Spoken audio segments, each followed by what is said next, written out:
Hello. Hi, Linda. We have a Patty with us. Welcome to members of the public. We are waiting to have a quorum before we start. Unfortunately, we apologize for the delay. And so we should be starting hopefully in the next 10 minutes or so, if you have time. Patty is with RGS. Oh, Patty's with RGS. Okay. Should we move her to a promote as a panelist? And is that you? Is that Dan on his way in? Is that Yep. you? Yep. I'll be there in just a few minutes. Uh-oh, maybe that's our, hold on a second. We're having difficulties.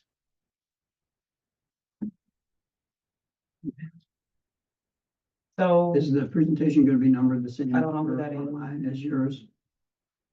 That's you talking, that's me talking now on audio. it is, but who's that with us?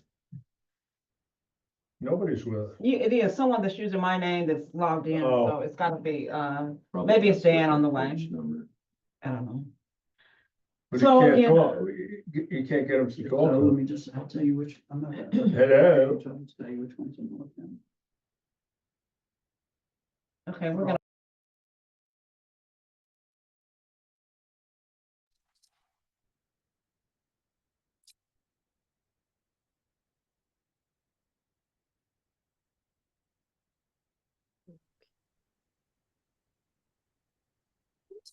Here I am.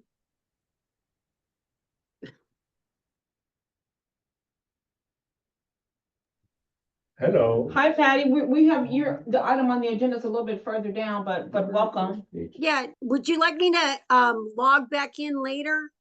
I mean, I can do that. I just wasn't sure how fast you'd move through the agenda.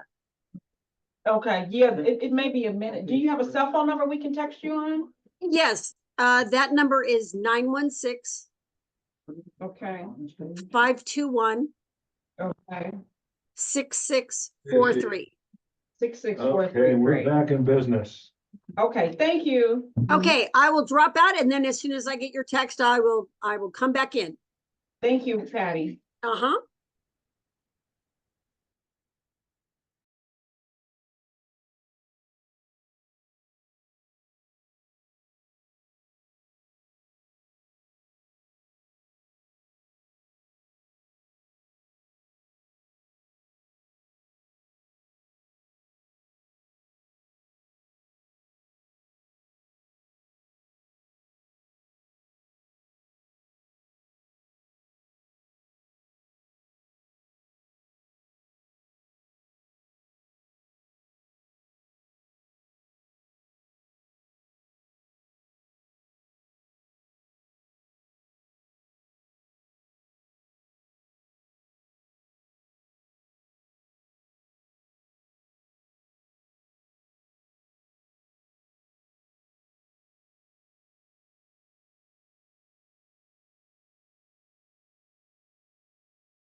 Well, we're great.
Well, you know what COVID.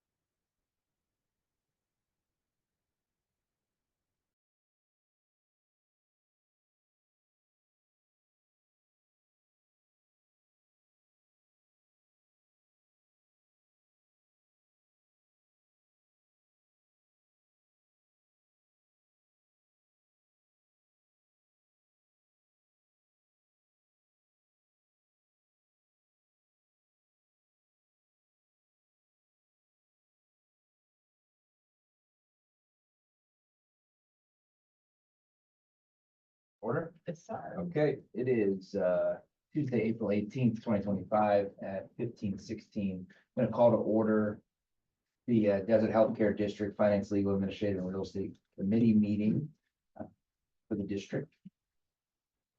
Can I get an approval of the agenda? So moved. Second. Thank you. Meeting minutes. So the meeting minutes All from, those in favor? oh, all those in favor? Aye. Aye. Thank you. We Go ahead. Meeting get to minutes? start meeting, advising the public of their right to talk. When does that start? D, coming. Would be, okay. Okay. Yeah, so there's an action here. So meeting minutes, so last month, meeting minutes, are there any questions regarding the meeting minutes from last week from any of the board members last month? I'll move to approve. Second. All in favor? Aye. Any public comments on that? No public comment. Okay. So section D, public comments. At this time, comments from the audience may be made on items not listed on the agenda that are of public interest and within the subject matter jurisdiction of the district. The committee has a policy of limiting speakers to not more than 3 minutes. The committee cannot take action on items not listed on the agenda. Public input may be offered on an agenda item when it comes up for discussion and or action. Are there any public comments at this time? No public comments. Great. On to Chris's report, the CEO's report. Okay, the only thing that we have is the district investment reports. We have Keith Stribling, who has participated with us today in person, Right. all the way from Orange County. Thank you for coming out. Thank you. And don't know if you've met all of our directors on the committee or not. Obviously, Libby Blar, you've seen on the video before, Arthur Shore you've met, and then Dr. Dan Logston. Hey, how are you? Thanks for coming. So I'll turn it over to you. if you please. Okay. Thanks. Maybe we can start on page, I'm not gonna go through every page in this report, so thankfully. But if we can go to page 24, I'll just start with the performance and then we can talk about. Oh, you know what? This is actually your actual Okay, report. well then we Is can that go to, okay? it's page 2.1. Which is the next one. Whoops. So 2.1, 2.1, you were almost there, actually. you have to help me out. That's okay. Keep going. It's gonna be past a bunch of these pages. This is all the 1 point something. Oh, I see, 2.1. Okay, got you. There we go. Whoop. Almost. Is that, Okay. that looks like it, yeah. Okay, great. So we'll talk about the performance first. We'll talk about the economy and the positioning and of course, open to any kind of questions that you have. A lot going on these days. My name, just for those of you who don't know me, my name is Keith Scribbling. I'm a CFA charter holder. I've been working with US Bank, PFM Asset Management, Union Bank prior. So I've been with the combination of organizations for 30 years. I've been your portfolio manager, I don't know, 7 or 8 years now. Does that sound about right, Chris? Yeah. Yeah, okay. So glad to be here. I'm glad to be done with the Zoom calls. It's good to be in person. I know they're convenient, but they're not the same. So, as you can see, in the quarter, it was a negative quarter, so interest rates rose, and that affected, of course, fixed income bonds. You know, they're inversely correlated with interest rates.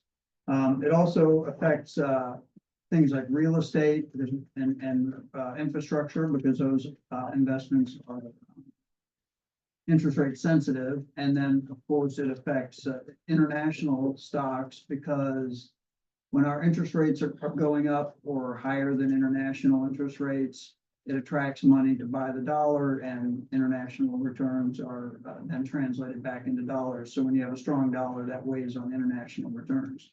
And it was also had an effect on small cap stocks. So basically, the only thing that worked in the quarter was large cap US companies.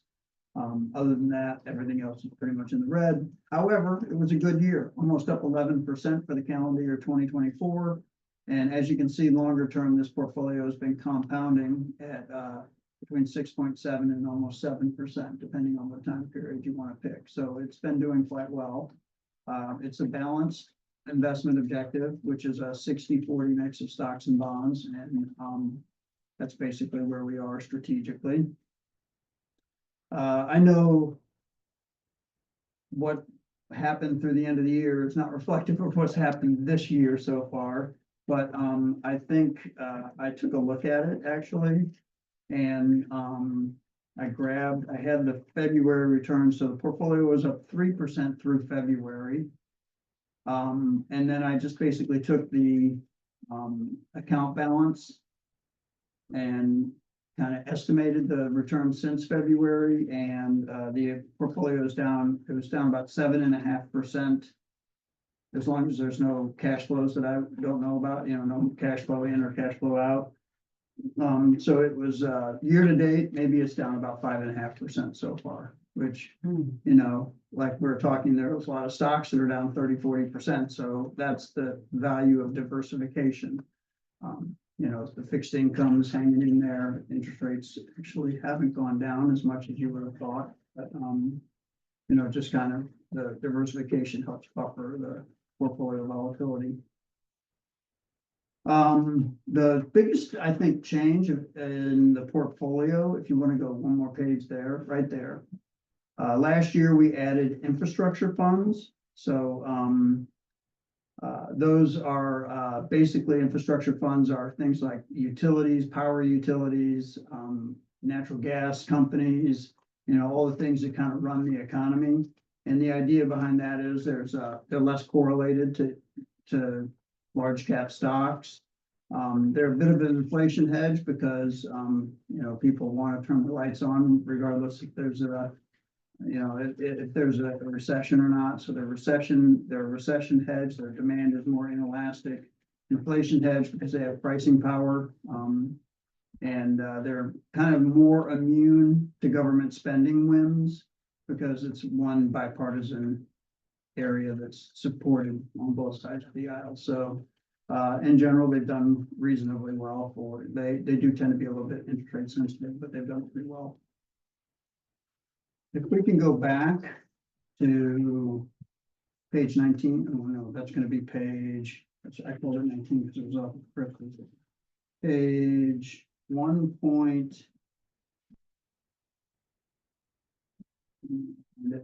So. It's like one of the colorful slides, 1.8.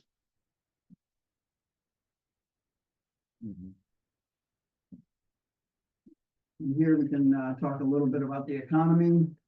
So this is sort of like our slide that we do that kind of tells you where things are and where they may be trending on different economic areas. in general, GDP has been, we've had really a good economic run for a long time. It was driven by consumer spending, people having jobs, and easy fiscal policy, government spending, and, arguably overspending. The government has been spending at a rate of 6% of GDP.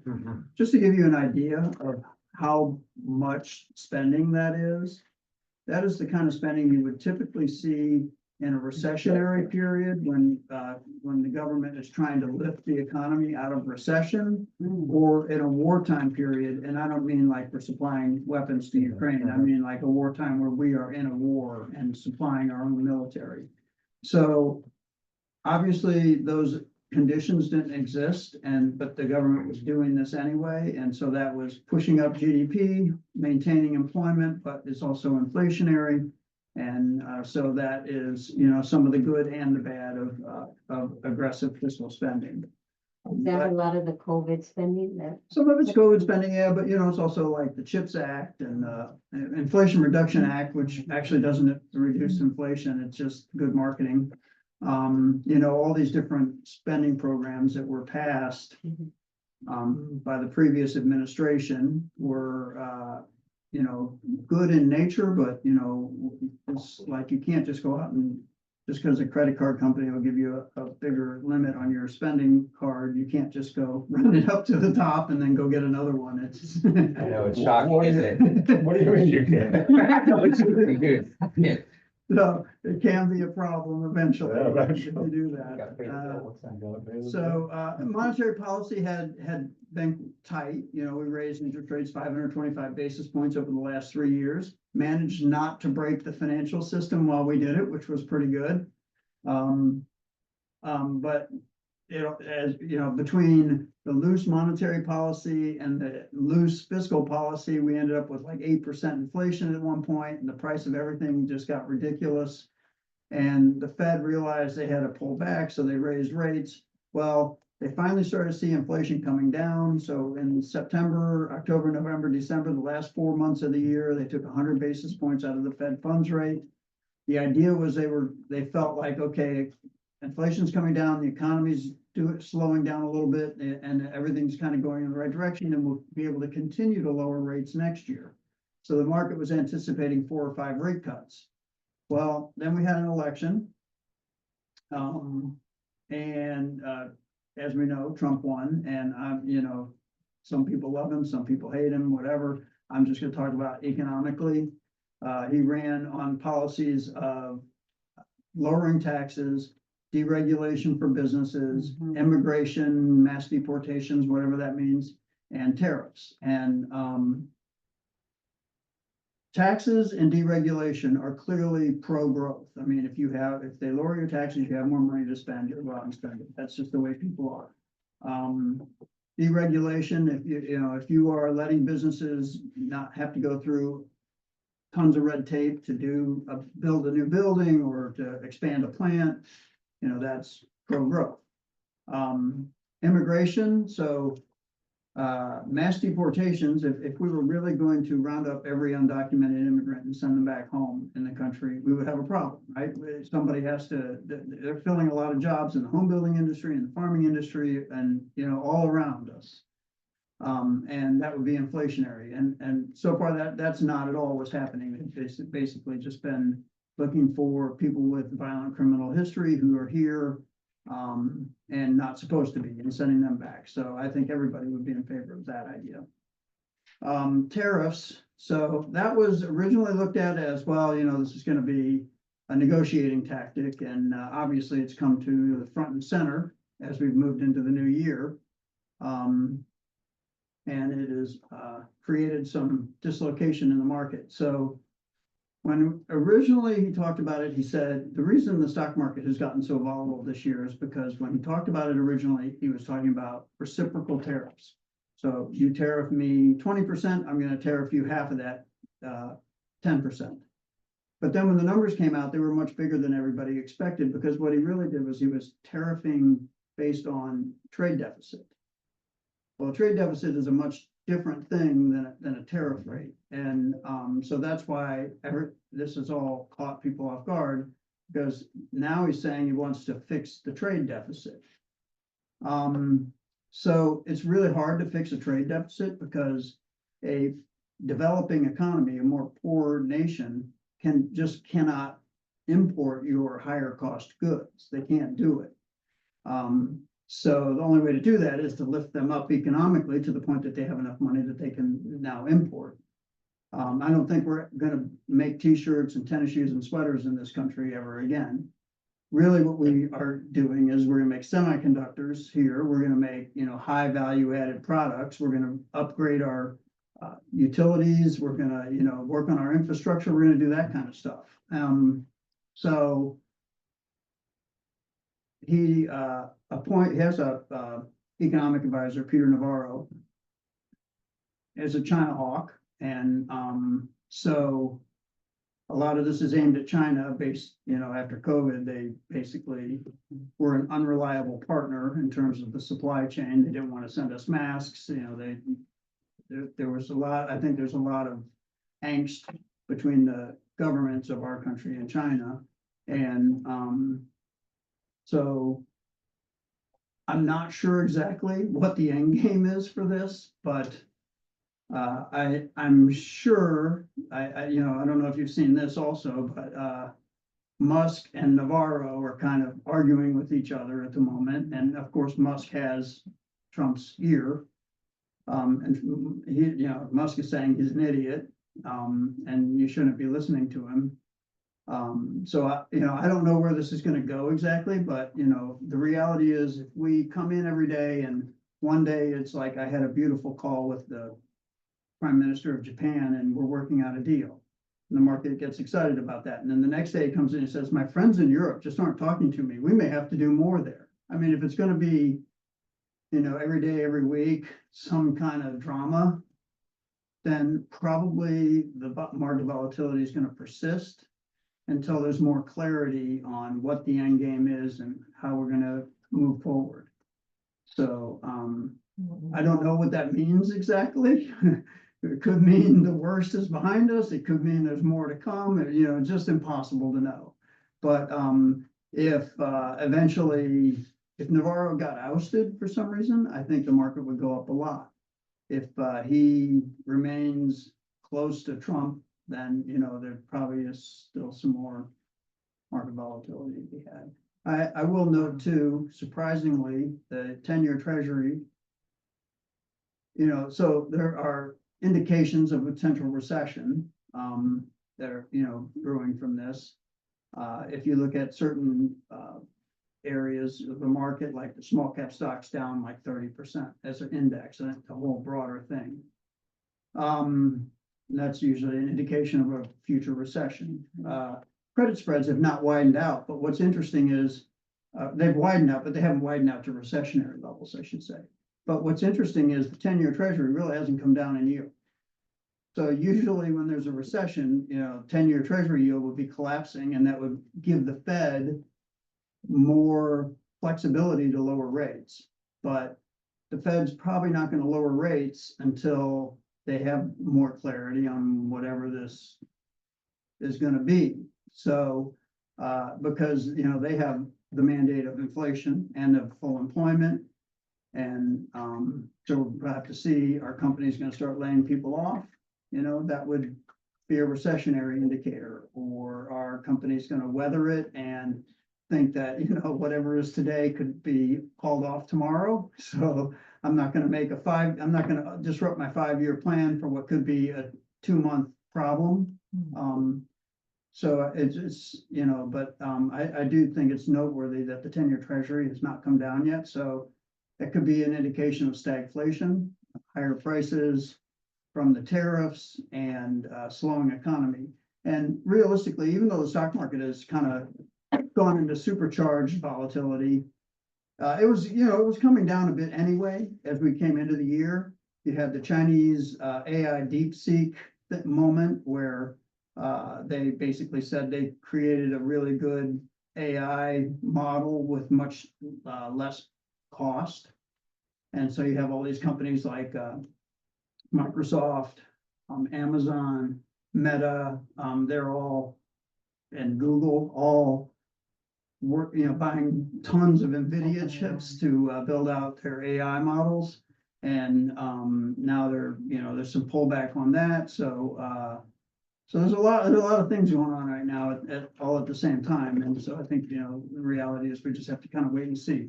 Now, where does that put us for positioning? If you go 2 more slides. Okay. I like to call this my fairway slide. So, as you can see, it kind of looks like a fairway, although maybe, looks like you don't want to hook the ball. But, anyway, basically when there is so much uncertainty and there is no clear place to, overweight or underweight, we pretty much go to the strategic asset allocation, which is, everything is almost right up the middle. At the end of the year, we had a slight tilt away from emerging markets and toward REITs. But we actually went neutral to that as well in January. So basically, we're right at Can the you scroll strategic up? asset allocation. Yeah, No, there's a- down, I'm sorry, down, yeah. right there. So you can see we're pretty much on the strategic asset allocation, which is where we are in the portfolio as well. That's pretty much all I've got. I just thought it would be good to come out since there's a lot going on in the world right now. And What's some that new saying? You people. like to con and expect a circus, right? Yeah, it's just, it'll be interesting. Real estate. What is listed real estate? Say it again? What is listed real estate? Real estate investment trusts, So, REITs. as opposed to non-listed real Those estate. are Yeah. just things you can buy. Those are market securities. Yeah, you can buy it Yeah. on the stock market Yeah. as opposed to I bought house. this building or Yeah. your house. Yeah, exactly. Were you able to go over, I think that was for the retirement, right? Yeah, let's go to the other half. Thank you. Yes. So that's gonna be, And how do we, just for clarification, because Yeah. I'm just a few months into the role. yep, What is our investment? How much are we putting into the retirement plan each month? Do we contribute at all? No, and the retirement plan that you're talking about is for the hospital. Yeah, I see the Desert Hospital Retirement Plan. Yeah, so So we don't contribute any to that. Because those are employees that were of record 1997 when the lease took place. okay, So those employees transferred to Canada at that point, but we had a retirement plan that we could not fund them at that point. So it was a frozen plan. Then as the employees leave employment there, then we pay out, but it's more than fully funded. sure. So it's overfunded at this point. What do you do in that scenario? So are we just waiting for them to retire Yeah. and then the funds will leave? Do we know how much approximately will leave and what will be left? And what do you do when it's left? Well, we can, if it's all paid out and there's balance left over, then we can move those back to, our district investment accounts or whatever. So, We all go to Bermuda with that. yeah, so, About 1.7 mil over, yeah. over fund. end of the fiscal year. Yeah. It's got to go down now, but that's okay. Good, okay. Yeah. It's on page, what is it? On your pocket. right? It's in the packet. Yeah. Yeah, if you want to go a little further Down. down, yeah, on the page, we'll go to the next portfolio, fixed 59, income account. yeah, Oh, 59. Is this the one? Keith? Keep going. Okay. Yeah. Keep going. Keep going.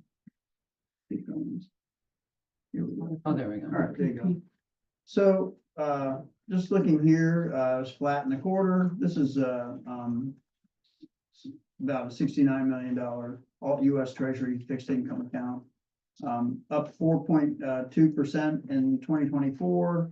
And, it's been a tough ride for fixed income Yeah. investing since the Fed raised rates. So, between 1.5% and almost just under 2% in general. Since inception, up 2.89%. If you'll go one more page, though, I will just point out one thing. So in 2024, it was about 20 basis points over the benchmark.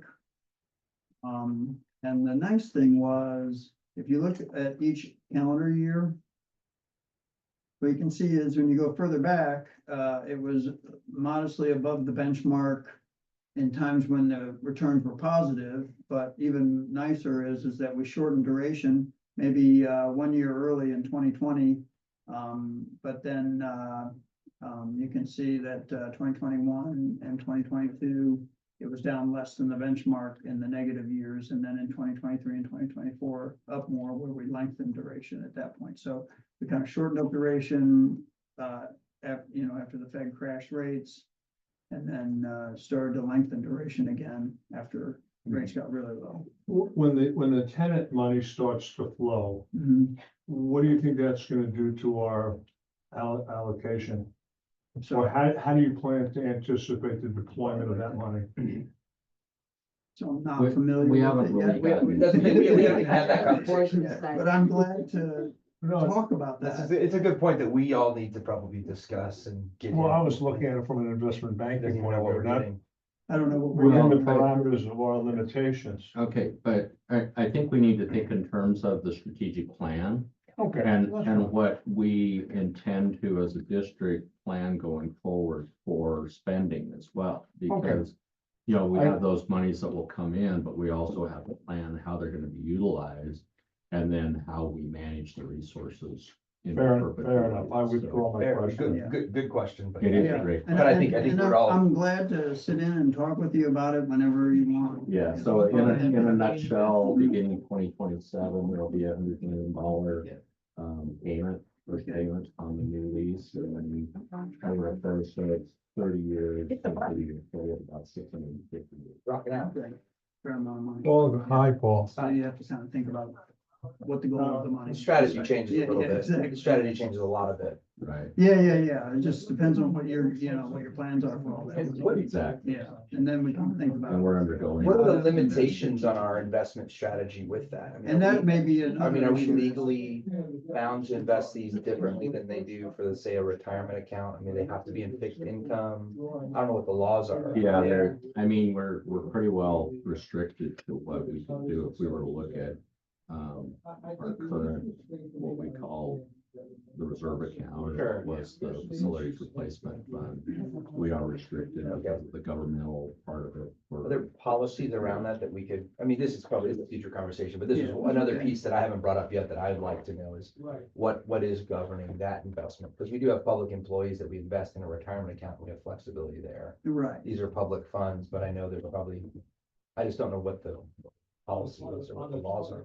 Yeah, because we don't have public employees that No. are in retirement account. No, we're mad, yeah, correct. Maybe you could just show him the policy that we have for our. I guess you're right, that's a policy. tentative plan. Yeah, technically. so, and then for our employees, Yeah, right. then it's like a 401k plan. But a governmental version of it. Mhm. But we do have a policy that maybe if Chris could share with you, that way you can study it and. Yeah, it'd be great. Yeah. Investment as well as the financial reserve policy, just. Mhm. adjust. Correct. Yeah, so we have investment policies for both. On our side, we can do whatever you guys. I just don't know if need. there's state laws, I think that's where I'm at, like, do Yes, we have there- policies at the board level good for questions. sure?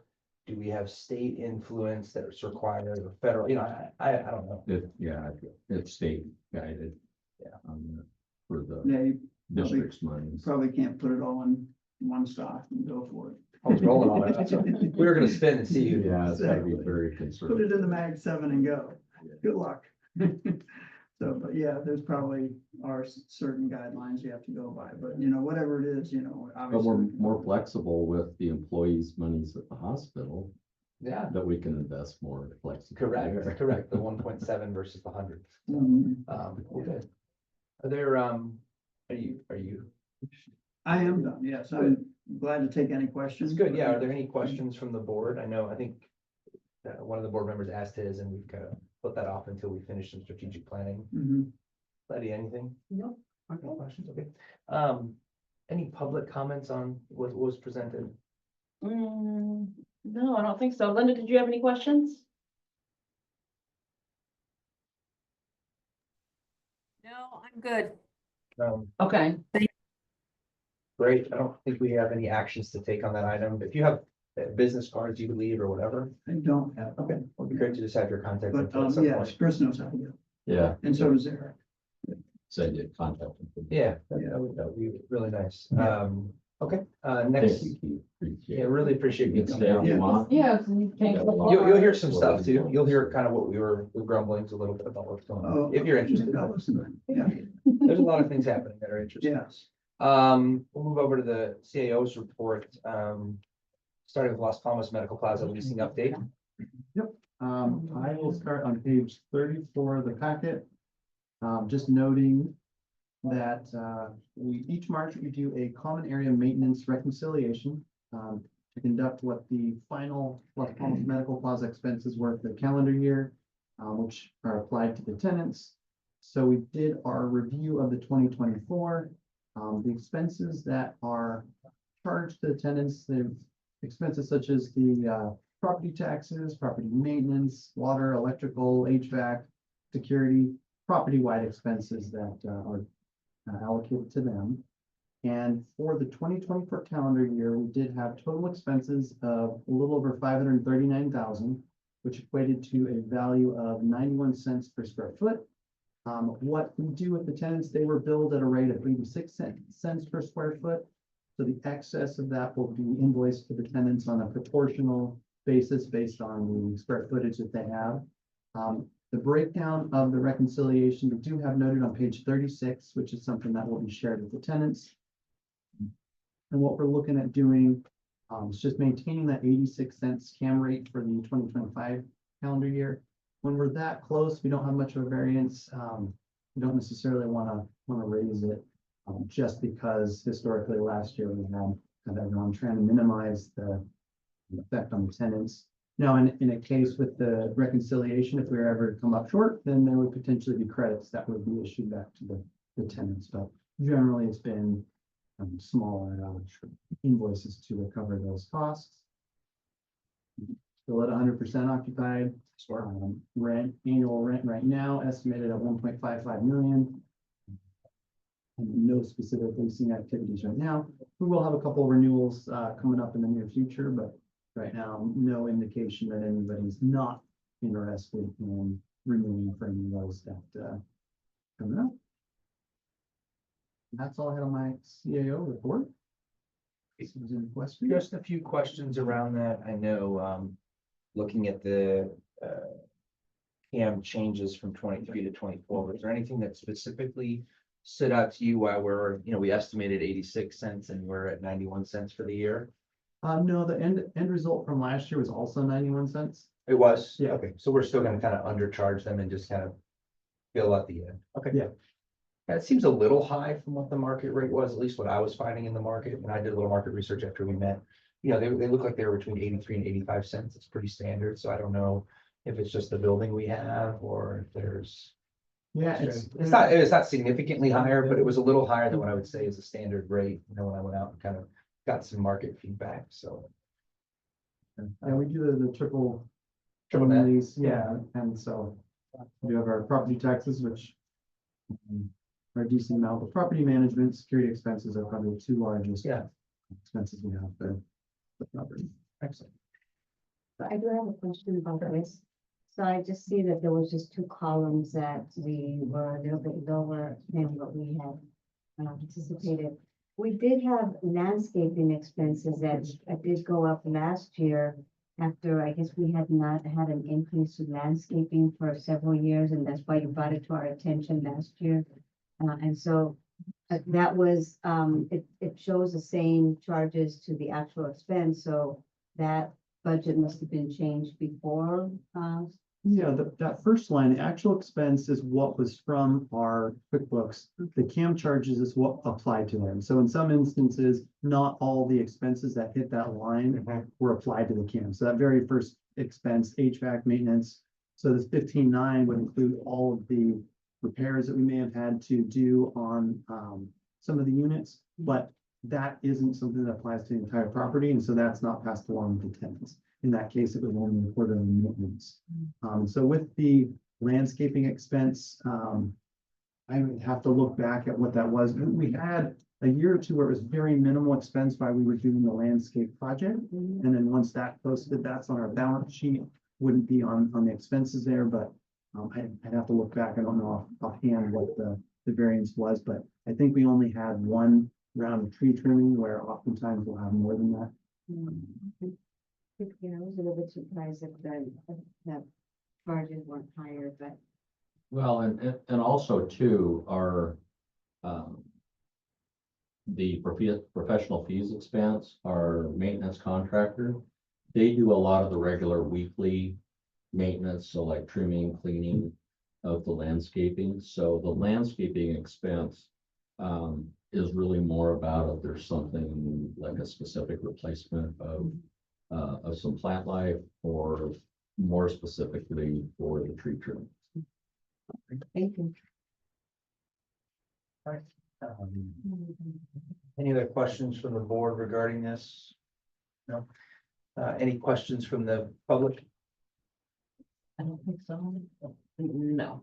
Okay, no questions. Seeing no questions, nothing to take action on here. Thank you for the report. We'll move on to the financial reports, and we will take actions on these. I think we prefer to do them individually. Letty, is that okay? You wanna do a group How together? everyone do it. Normally we do them as a package. Yeah, you okay with doing a package? I just know, I think one time we pulled out the CEO discretionary fund separate, but let's just roll them all together, and then if we have one we want to pull out, we'll pull it out. I Okay. didn't have any notes there, otherwise I would. I saw your paper, there's no red all over it. I was kind of cheating now that I know where to look. I'm like, okay, I think we're good. Roll through this. Yeah, so I will go through these, just kind of notate some of the elements that may have, changed Thank or whatnot from the prior months, since a lot of these are mentioned each time. So starting on page 38, which we're there, property tax income still remains $1 million over the budget year to date. The investments are currently up 2 million, but put here, that's subject to change over the next month, just based on market activity, not really knowing. And, Correct. One with what Keith had mentioned there, so don't really know what that will end up being. The line item I would just note here, we had our direct expenses line, which is the 5,000, showing 285,000 over budget.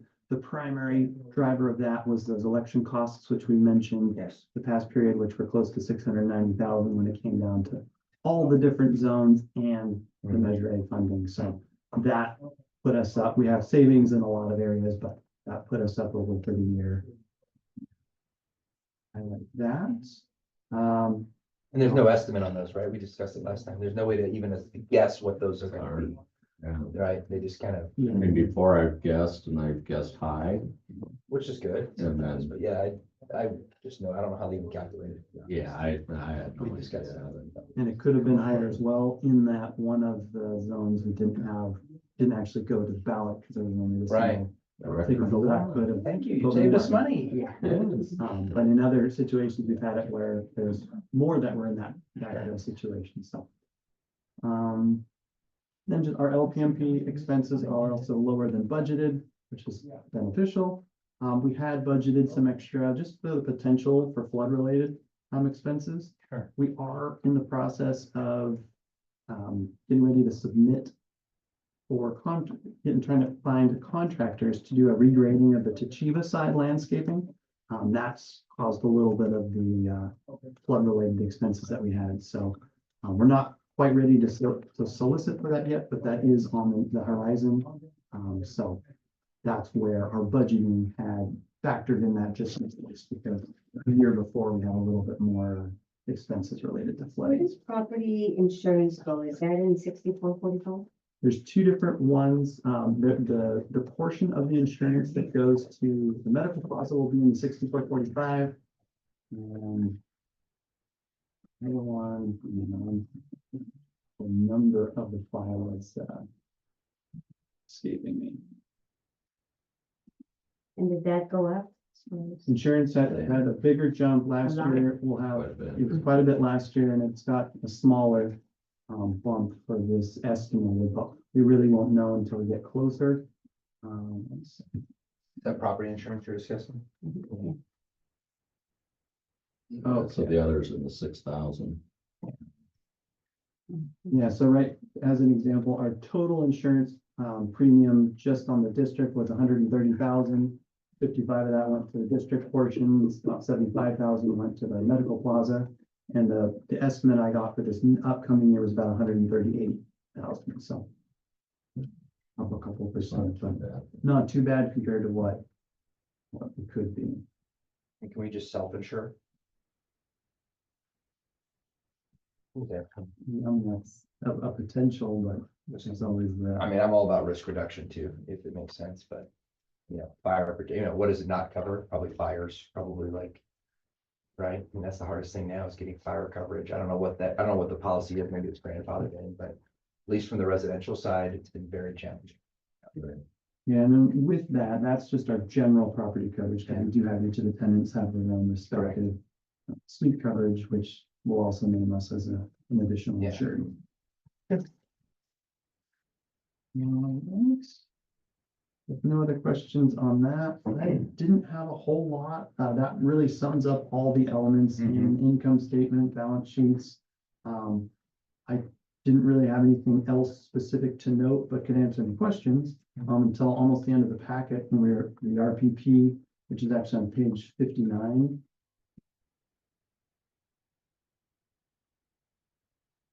Retirement protection plan. So this, we just show whatever movement we may have had. In this case, we had 3 participants who did request either rollover or cash out during the month of March. And says it all. And so this Oh, there will you go. notate there what the approximately 4.5 million balance in there, So you have about 2 left over. of which, and so we've had a good payout this year, and a good handful more participants who've requested the forms but haven't yet submitted them. So we do follow up with them as well as each year when we send out the annual notice that just states what their balance is. We've gotten in the habit of including a form there, because ultimately, as soon as all the participants would request their monies, the plan wouldn't need to Exist. Unless liability. No chance to roll them over, kind of encourage them to roll over. We We tried have, to. we have letters, for those that phone numbers on, trying to give them a call or 2 a year, just to. And there's Make a nothing we can suggestion. do. You can't buy them out unless they want to be bought out. Well, that's what I was wondering. I mean, we could consider Only at because some it's- point if we wanted to close out the entire plan, we could. It'd have to be a blanket deal that's set up to essentially force the participants to roll over into some other plan, but that would.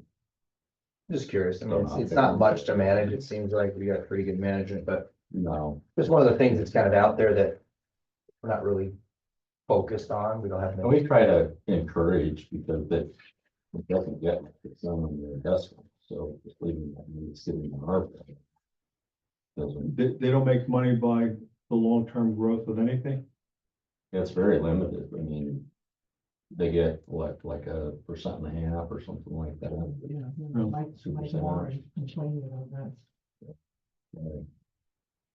We try to encourage them to move it out. They're, the way the plan is set up, it's not required. They're only collecting 1.5% on it, guaranteed or I whatever think it is. this last, it Little was bit. quite this last year, Little I higher, think like maybe in the fours. So even though it's averaging 10% per year, over the last 10 years, they're only getting. That's interesting. That's the way good for LA you County- guys. I mean, yeah, it's just the way LA County was set up. I mean, Yeah, but And you'd the like to key see there it. is there are a good handful of the participants who are still employed, so that is keeping them from getting their funds, but anybody who has already done, and that's what the active are, 54 of them are still actively employed See that, yeah. of all of that, so. Which is Really? surprising going back to 97. Yeah. These are employees, so it's record 97. Button up on 30 years there. So. Okay, thank you. Yeah, the last element of the packet, I was just noting, we have just under 2.8 million, but we do have a couple grants that will be going in the program committee later this week and potentially moving forward to the board. I'm happy to answer any questions you may have. Anybody have anything? Oh, I didn't see pretty anything straightforward. specific that stood out to me on any of the payments going out. Okay. No questions from the board. Any questions from the public? No. Okay, seeing none, can I have a motion to approve. So moved. Second. All in favor? Aye. On to other matters. The first one is our maintenance, property maintenance contract. Yes. You see it attached. Yeah, so what we're asking is to approve an addendum to the existing. It came up approved. The action approved. It said all three members approved. Whenever you clicked it, That was for, the financials. yeah, it came up. Oh, It came up my awesome. thing. I was on the, Oh, it I was like, does? it came up and said, oh, approved. Okay, so you're in the back end, Yeah. excuse me. Diligent. I wanted to see Okay, how it works in that's the back end. great. Sorry, Wonderful. that was actually very, Wonderful. that's very cool. Somebody's using it. Nobody's on, but you know, I mean, it's actually very nice to follow along with now. You're like, oh, the motion carried. Sorry. Oh, no worries. So what we have here is the addendum number 4 to our agreement with Infront Construction, who provides the property maintenance services for the medical plaza. Those expenses, as a note, are what's carried over to the tenants in the CAM fees. So we're looking to extend their agreement then for another year through April 30th, 2026, and then increase the rate by 3% from the existing rate. So effectively it's a pass through. So, Effectively it's a yeah, pass through. absolutely. Yeah, that's where we're looking. With 100% occupancy, Yeah, how can you go wrong? Right. no, in this scenario, we really can't. So recommending approval. on Yeah. that. So moved? I'll second, but with the question Go is that you're satisfied with their quality of work. Very, in comparison to the contractor that we had previously. I mean, it's seamless in a sense. The prior contractor we had, they were, change ordering us to death. Because if it, even seemed to deviate a little bit from the scope of work, we were having to pay extra, where this contractor, they just take care of the work. I mean, if it's something really out of scope, then we pay extra for that, but they're really good to work with. Sounds like they're very responsive, Yeah. 24-hour coverage. It's pretty much a hands-off deal. We discussed it a lot last week, so. And, whether the tenants like them or not, most all of them like the maintenance contractor people, but I mean, there's some that are just hard to please, no matter where you're at, so it's like, we have. So again, we'll just repeat the motion to approve. So moved. Second. All in favor? Aye. Aye, great. Carries. Okay, look at that. Yeah, things to talk about. Oh, great. Oh. All right, wonderful. Carried. All right, next one. Green Next security. one, yes, this is a second addendum to our security agreement with Green Security. They provide security services for the medical plaza. These are also expenses which are carried over through the CAM fees. So we're looking to just extend their agreement for an additional year. The hours of coverage. And we recommend approval. And they work with us at the Las Palmas, right? We've been happy with their coverage, so. Yeah, We reviewed it extensively, I think, We've last week. extended what we offer before we have somebody on site at different points. This extended that coverage through to the weekend, as well as provided That's good. video footage. So some of the time, there's going to be like the in-pro staff are there to address if a tenant has an issue. Other points, we have a live monitoring service, and then we do. Have we had any issues? When they first started, we had a couple things that they were identifying that we wouldn't necessarily have seen before. We had an issue the first year with some people stealing some of the plants that we had just put in landscaping. But I haven't heard of anything. That's a new one. I think more and more, because prior to that, we had.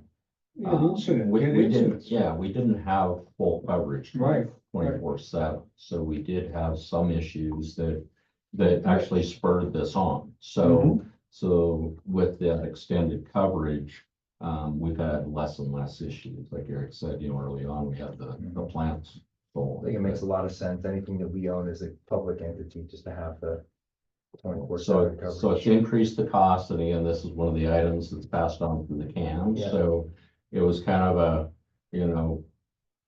catch-22 for the tenants, because they were complaining about the security coverage. They didn't like the increase to their cost, but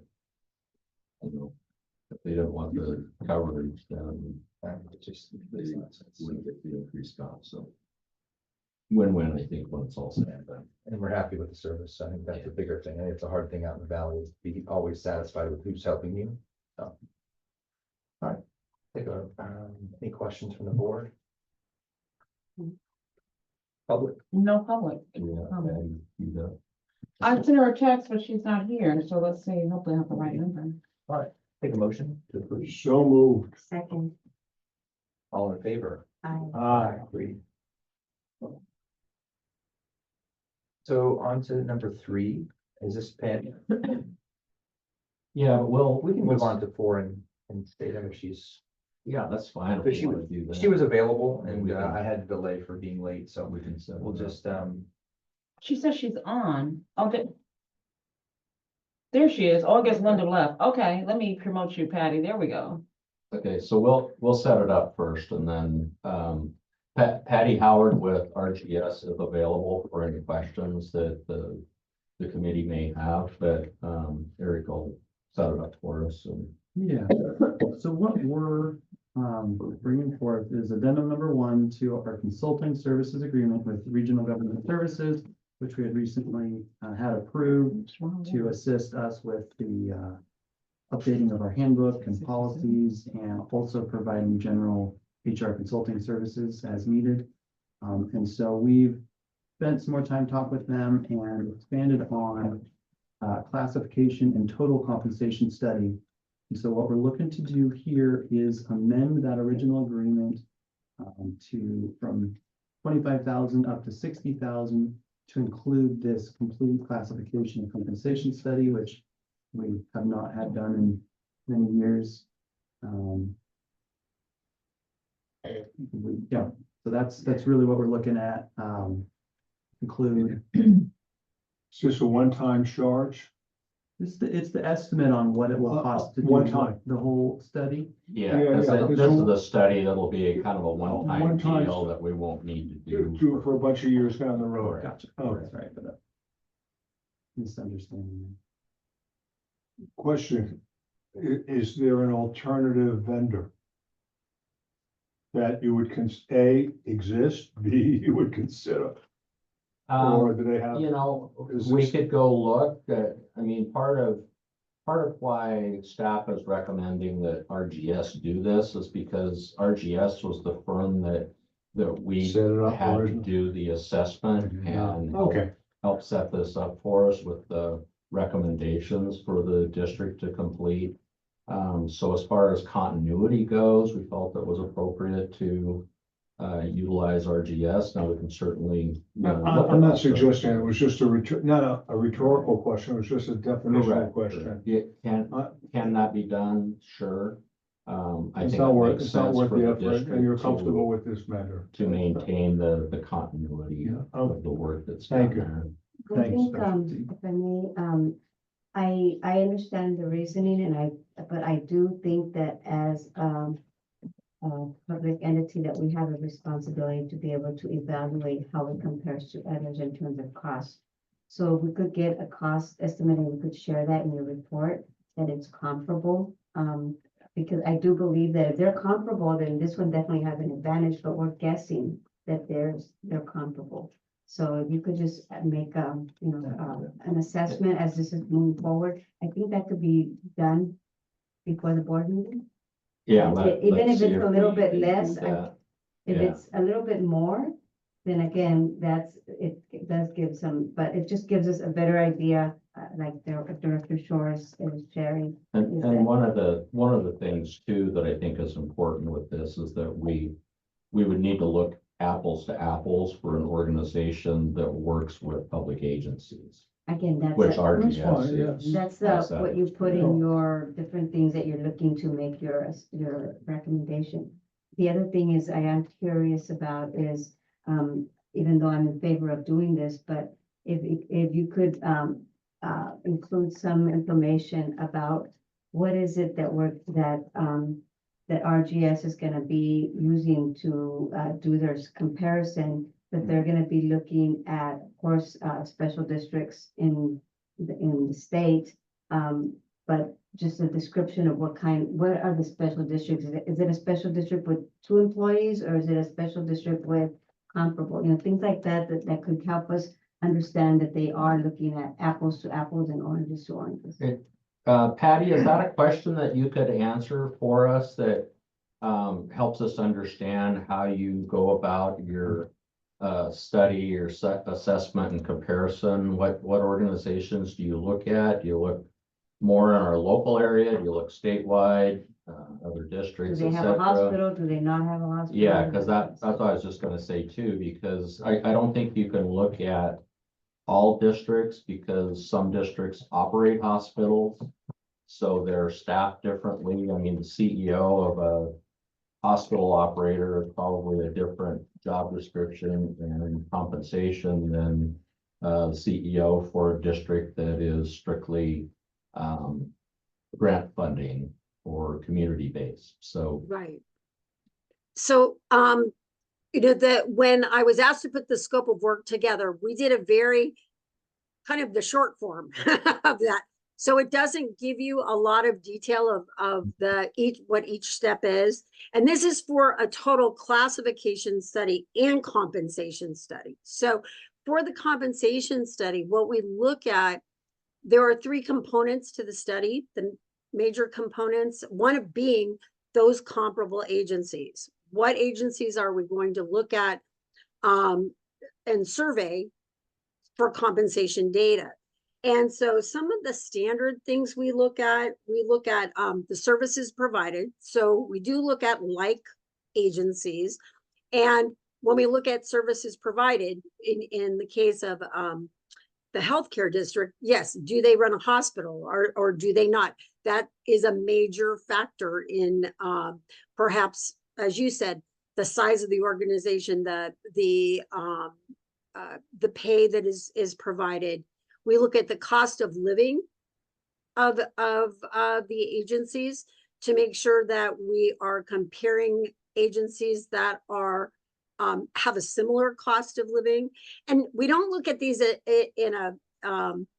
we don't silo these, but these are the various factors we look at. So we look at cost of living, services provided, the size of the organization, number of employees, then the population served.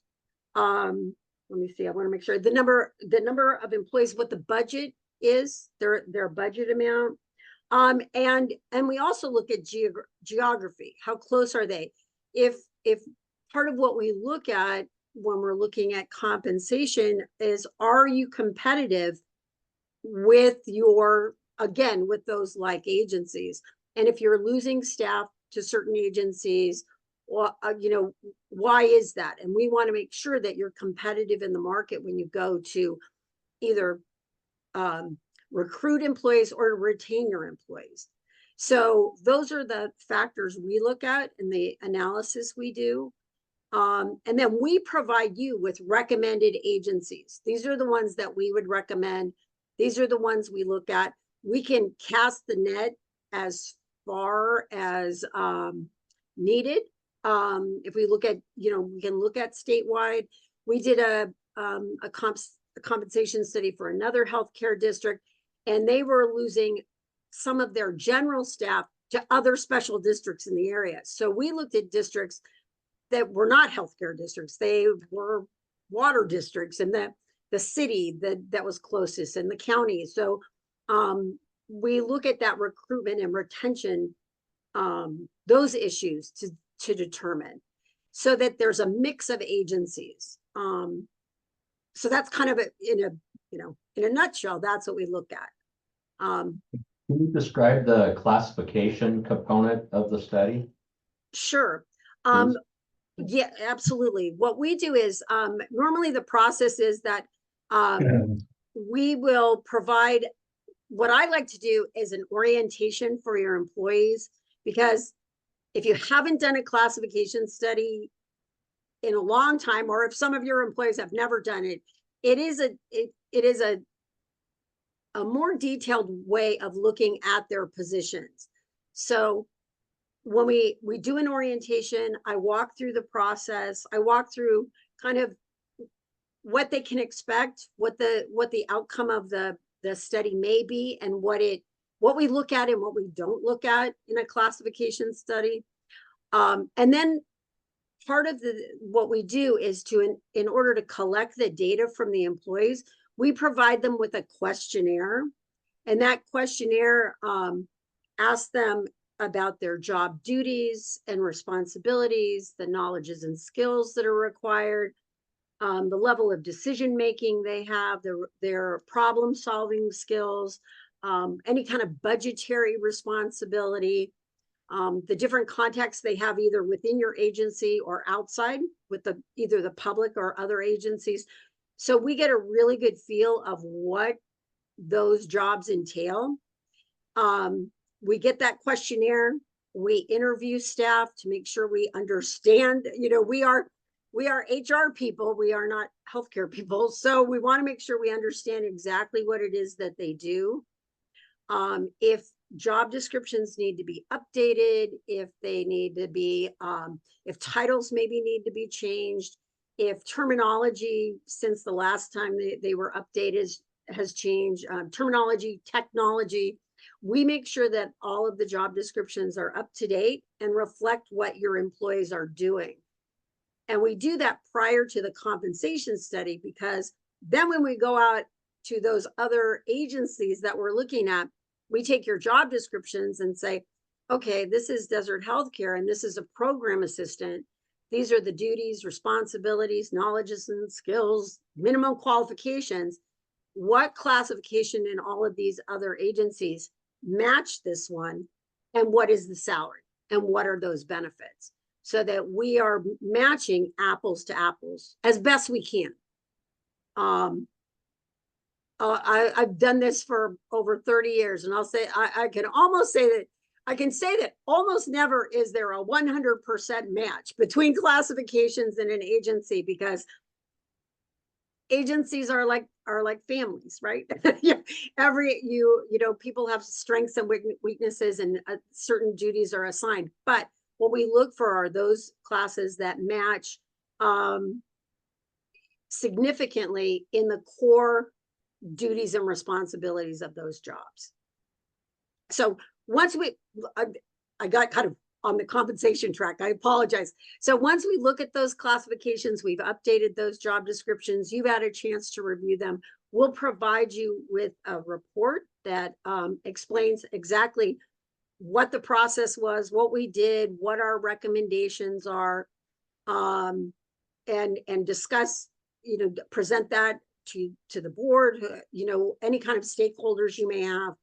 And then we move to the compensation study. And like I say, we look at the comparable agencies. We'll look at the benefits you want to look at, since it's total comp.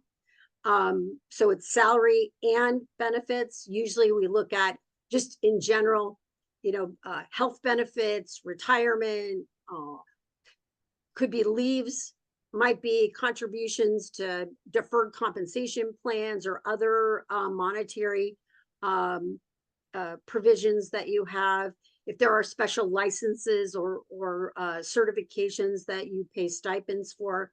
And we collect all of that data for all of the classifications, so that we can provide you with information of how competitive are you in the market based on salary, but then also that total compensation package. So I think I give you. Addie, thank you.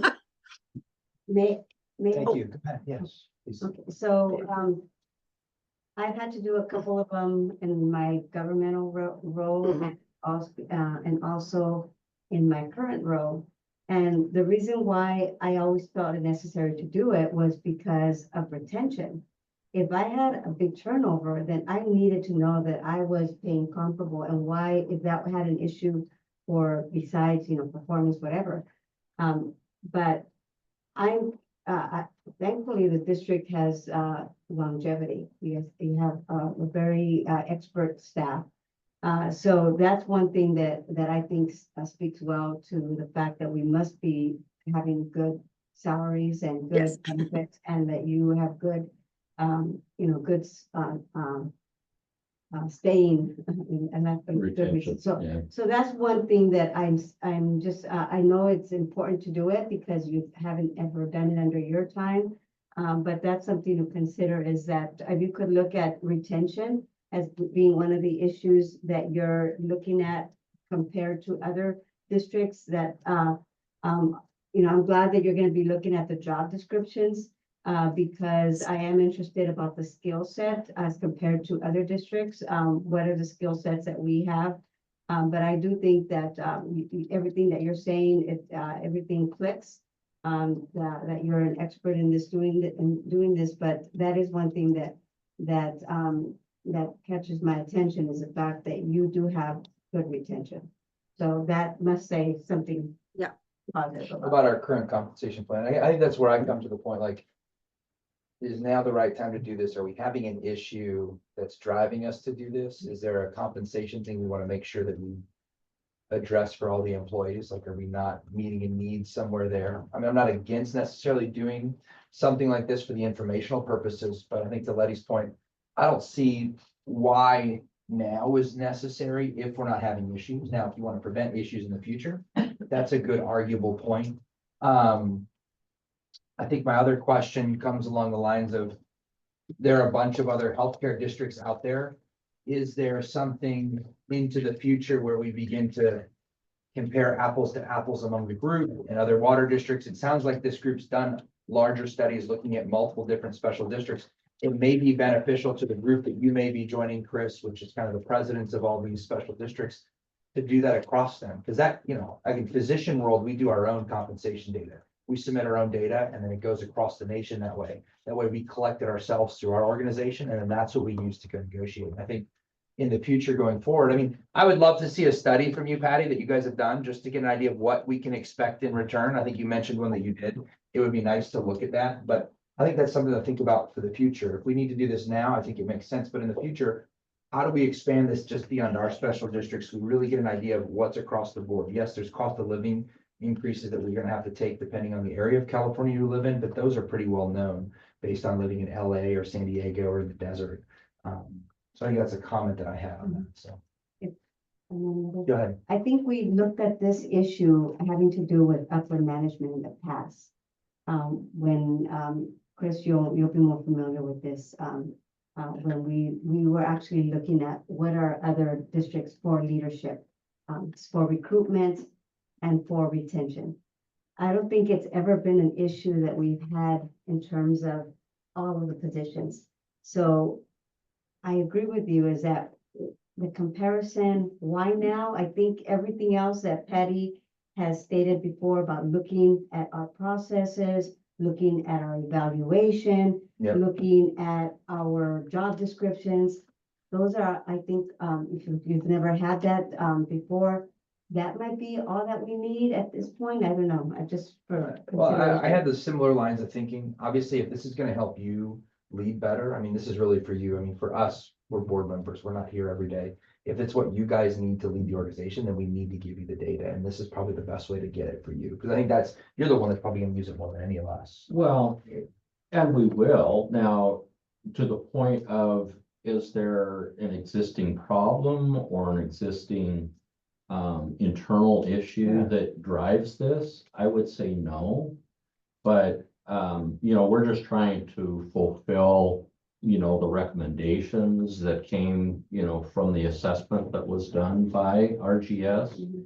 And this is one of the really kind of the larger components of it. Whether we do it now or later, I don't think matters Sure. a lot to us. It is something that hasn't been done in many years, so really, to me, it's what's kind of important to the board. Sure. Whether the committee feels that it's something we should do now or not. I mean, to me, I don't think we have like an internal issue with it. Then to Director Galara's point, I think it speaks well to our retention of staff. That I think we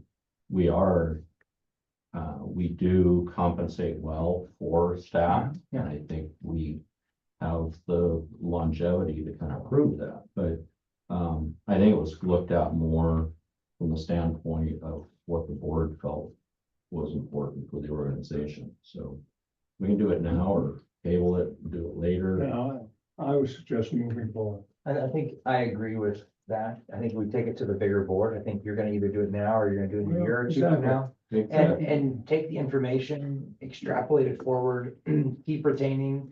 To me, the other point that wasn't brought up, I was waiting to hear if it came up, is if you're going into strategic planning, and I think a component that Patty didn't mention that I really need you to look at, Patty, is, or we need to look at is, this district is going to change significantly in the next 3 to 4 years.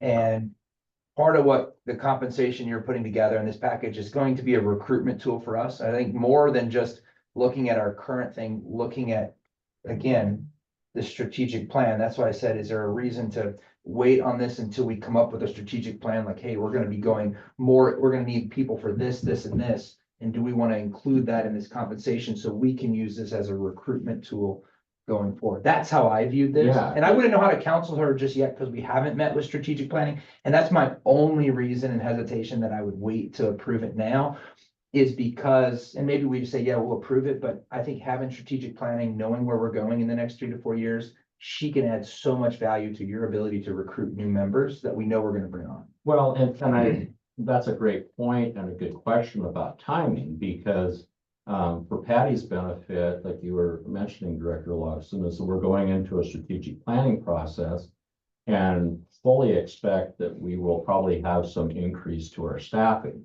And so does it make sense in your mind, Patty, to do this type of study now with the staffing that we have, or wait until, later when we're adding more positions and creating new job descriptions, et cetera? I can see benefit to both, doing it now, having a baseline for what we have, and then adding to it as we move forward. And supplement it if and when. Correct. So I actually was supportive of this before, but now after this discussion, I'm actually opposed to doing the second part. I think that going into the strategic planning, we'll be able to have a better understanding of what we want to do. And I think what the work that she is now commissioned to do is a good starting point.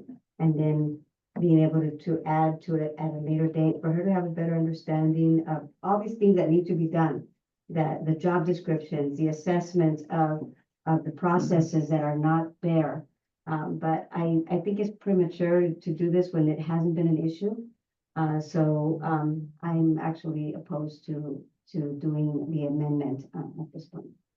I think you say just tabling it until strategic planning is what you After the would, strategic is what plan. It your could be a year from recommendation. now. So we look at our As staffing you're looking at needs. the staffing needs, if you're gonna be doubling up, you're You're gonna be your bringing a whole directors. bunch of other people. You wanna see how they all relate and how, you don't wanna be sliding your staff that has been here many years for new people that are coming in, but just evaluating right now, understanding the skill set and what you're gonna need later on is gonna change the dynamics of the organization. May I ask what Patty's thoughts are on that? Yeah, Timing?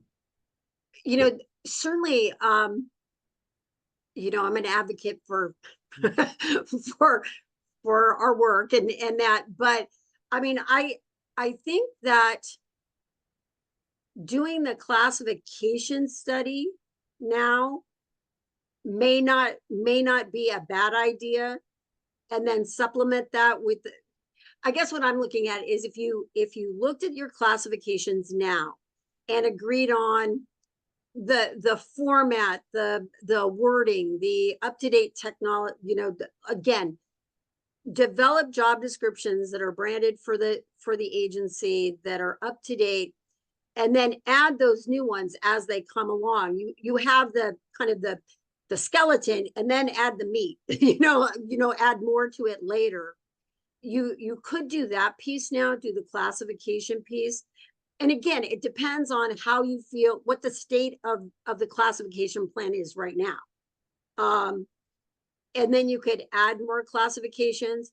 You may also want to, ahead of, waiting until the strategic plan is done, and then going forward with the entire compensation study, you may want to think about what is our compensation philosophy? What do we have the policies and procedures in place to do studies? When are we going to do them? Developing those comparable agencies and what benefit factors you're going to look at. Again, all the components of a study that so that every time you do a study, it's consistent. You're looking at the same things. I mean, obviously times change and you have to look at something different, but that you have, again, that foundation. What does the district believe, are the important components to a study? Again, what's our philosophy? I work with agencies that based on fiscal or other issues, we just want to be at the median. We want to be at the median of all of our agencies. Others say we want to be the employer of choice. So we want to be at 75% of the median. We want to, how are you going to establish salaries for new classifications that come in between the times that you do a full-on agency-wide study? Those kind of policies and procedures are good to have in place prior to the time that you do the study.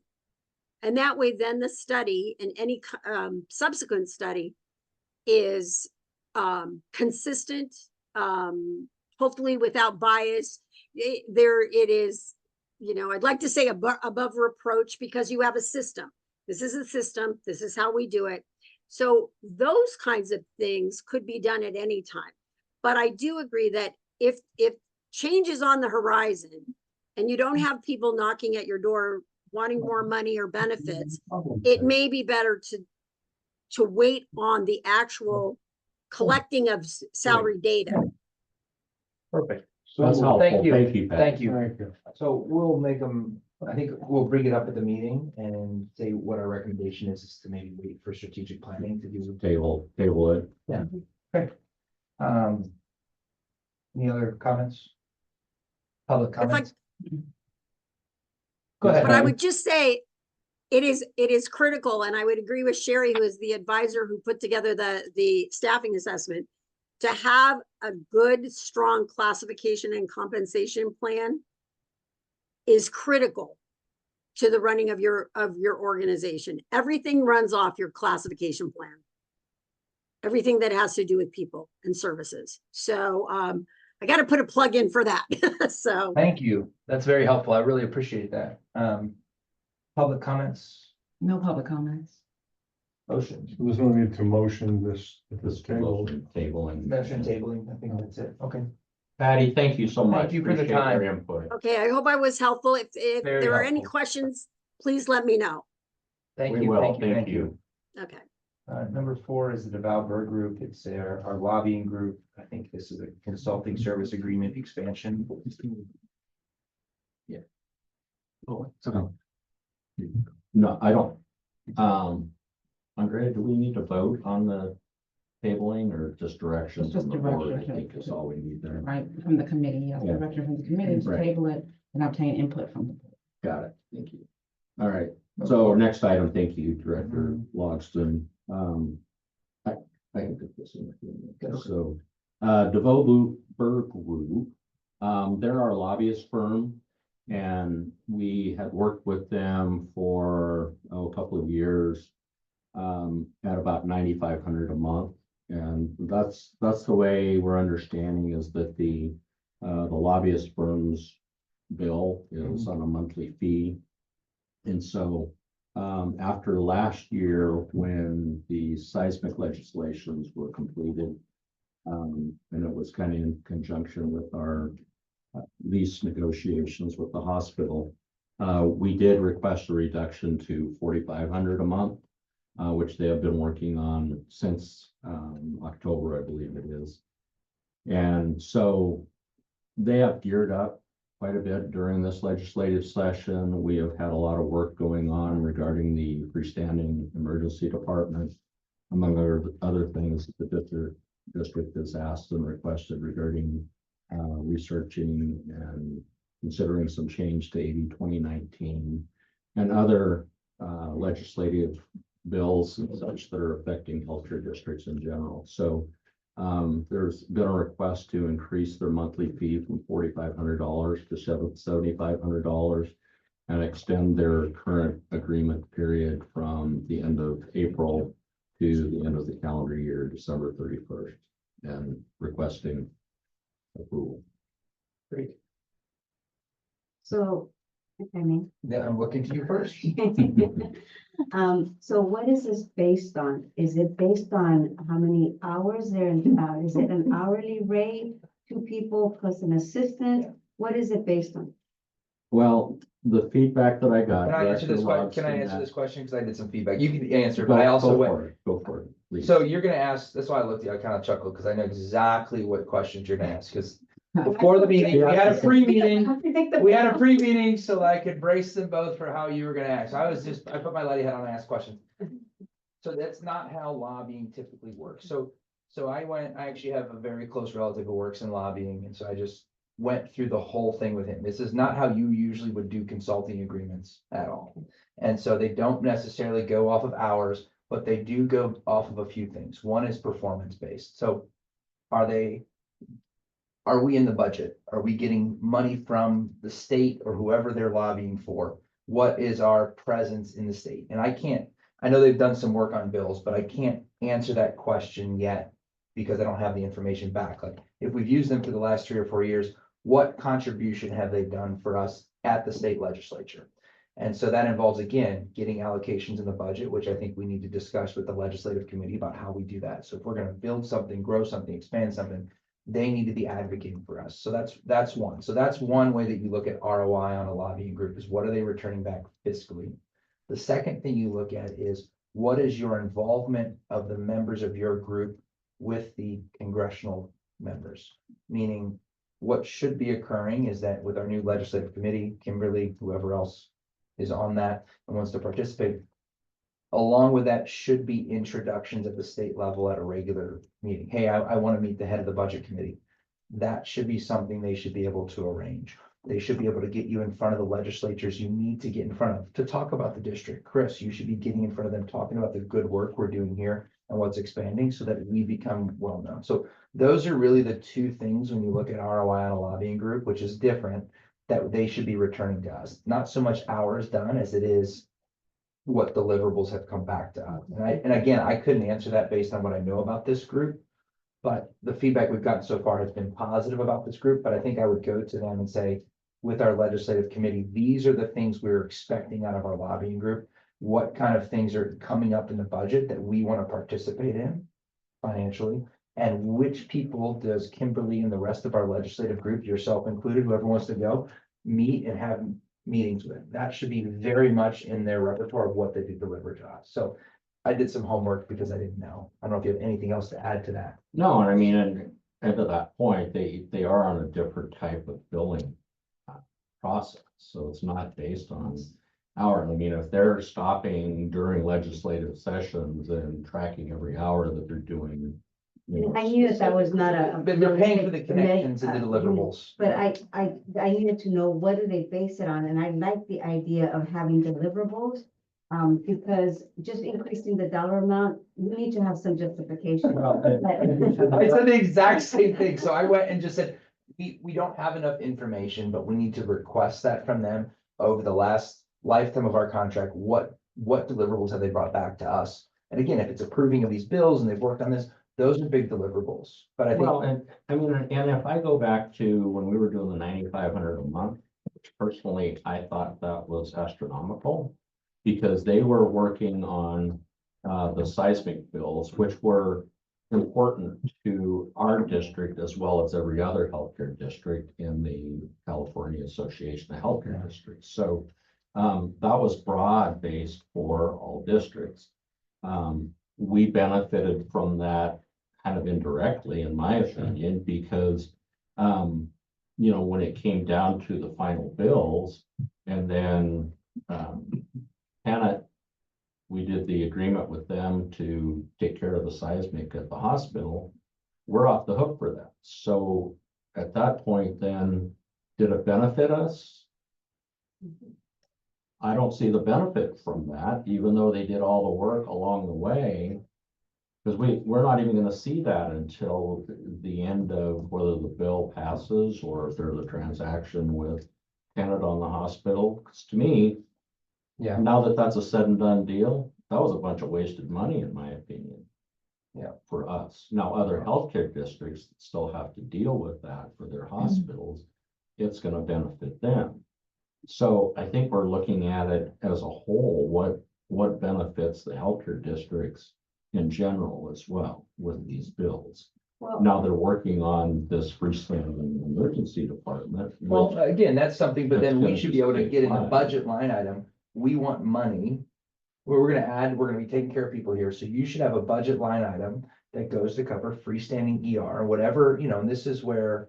I think we need to involve the legislative committee that we opened, which I think is a very good idea, because I think we need to be very actively involved, because what we do here is very good, very unique. People need to be hearing about it in Sacramento. About what's possible, but the legislative committee group really is the one that's gonna be working with them. So I just wanna make sure that that group. Right.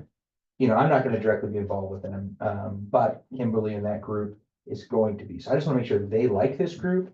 They've met with them, they've interviewed them. This is people that you see escorting you around the, you know, Sacramento, because I think quarterly, people should be making a trip up there at least. Well, we're gonna have people going up to testify. And they for should this be taking you freestanding around. emergency department. And, you know, so there's things in works that the organization is actually Yeah. doing. I mean, so if that. we're if at that this kind of committee detail level. could be added to this, and we're talking to the legislative committee that understands the process a lot better. You know, Kimberly and Greg are very familiar with this part. Yeah. So they could give you some bullet points of things that the very minimum could be done in the first year, first 6 months, since this is just a short, till December. But things that, you know, having a monthly check-in or bi-weekly check-in, hosting, They're on our monthly legislative committee. I mean, Yeah. that's why I Put try that in to, there. But you then, know, what has stress to changed from the you. 4,500 to the 7,500? Just add a I little think bit that needs more. to be what we to it. ask of Just them, explain. and that's what we'll go back to the legislative committee. They're gonna need to ask for more, but I'll tell you, based on the budget reviews that I've done from other lobbying groups, whether you like it or not. This is still a very good value, as long as they're able to meet the deliverables that I was mentioning before. It's still well within the range of what's pretty typical, unfortunately. To do this, so that's just the business, and I had to kind of swallow it. I was like, really, you gotta be freaking kidding me, but talking to, you know, a very good friend and family member of mine, you know, he was able to take $4,000 a month is what he gets paid for his smaller budget in Florida, smaller group, but he was able to allocate $2.5 million to a new school build. That's what he returned. So if you look at the ROI, what you spent on me for the last year and a half to do this, and now you're getting $2.5 million to go build a school. I was like, oh, that kind of makes sense to me, right? So you just need to look at what the value is they're giving, and I think it's And, you know, so, I mean, the two things that are high on the list, and they are in the staff report, is the freestanding emergency department, and they are going full steam with this based on our encouragement So- and working with our local legislators, Senator Ochoa.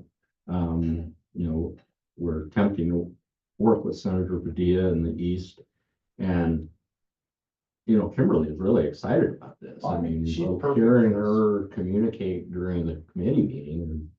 Well, It's I the think- most I've heard her be so excited about, you know, discussion. This is right in her wheelhouse, It but I is. think she should be kind of the spearhead of who we're deciding on. I mean, we're just deciding on the finances, but who we're deciding on, and that here's the deliverables we want. Because if you're supporting freestanding ER, there needs to be a budget line item they're at least presenting to put in there for the eventual investment into a freestanding ER here. Well, and what's happening with it is the bill is for a feasibility study. So they're asking for $1 million from the state budget. There you go. So to do there's, that. there's So- your ROI right there. So now you've answered the question is, okay, so we're gonna invest $7,500 a month to obtain $1 million from the state. Now granted, this is gonna impact all the people here. So this is still a good use of tax dollars, because there's a huge problem with access to care here, massive. We're working it every day. We see it. So we're meeting that need, but we're gonna ask for $1 million from the state to do the study, to help us prepare the groundwork for what we need to do. But it's not just the controller. It's the whole entire state. That's fine, we can be the spirit, that's fine, but we're going to be seeing some of that come back for what we want done here as a pilot program. We're not collecting that money necessarily, but it's going to the projects we want to see done. And that's how you base your ROI financially on this. And then Kimberly needs to be escorted around and meet everybody she wants to meet, do all that. So, just to bring this to. Go ahead. Is that I'm okay with the dollar amount, but I just want a little bit more detail. And since we're the dollar people, the finance Exactly. people, we're okay, I'm okay with that. But the legislative committee needs to have a little bit more input to add what some of the deliverables are. What is realistic, I think, would be something to be able to demonstrate that we. Can I, as the CEO, communicate from what's going on at the legislative committee with that? Or are you looking for something to come directly Can you from? just add some bullet points of things that you are I working think with? it's the gonna come at the legislative board committee? meetings from the That's legislative. in the committee. It says the three report. things the three areas, but in the first 6 months, what is it that's changed between what we're paying them for 4,500 now to 7,500? Just what we're talking about here. We New have, Those are the same things we've been talking about for the last 6 months, but it's more time that they're doing now. They're becoming serious about this. I know, and they've been doing $4,500 a month while they were gearing up with this this FSED project. Yeah. And we've also asked them to work on the AB 2019. So And like, I don't they think you have can been ask working those. at a lower. Yeah, I don't think you can ask that until the session's over.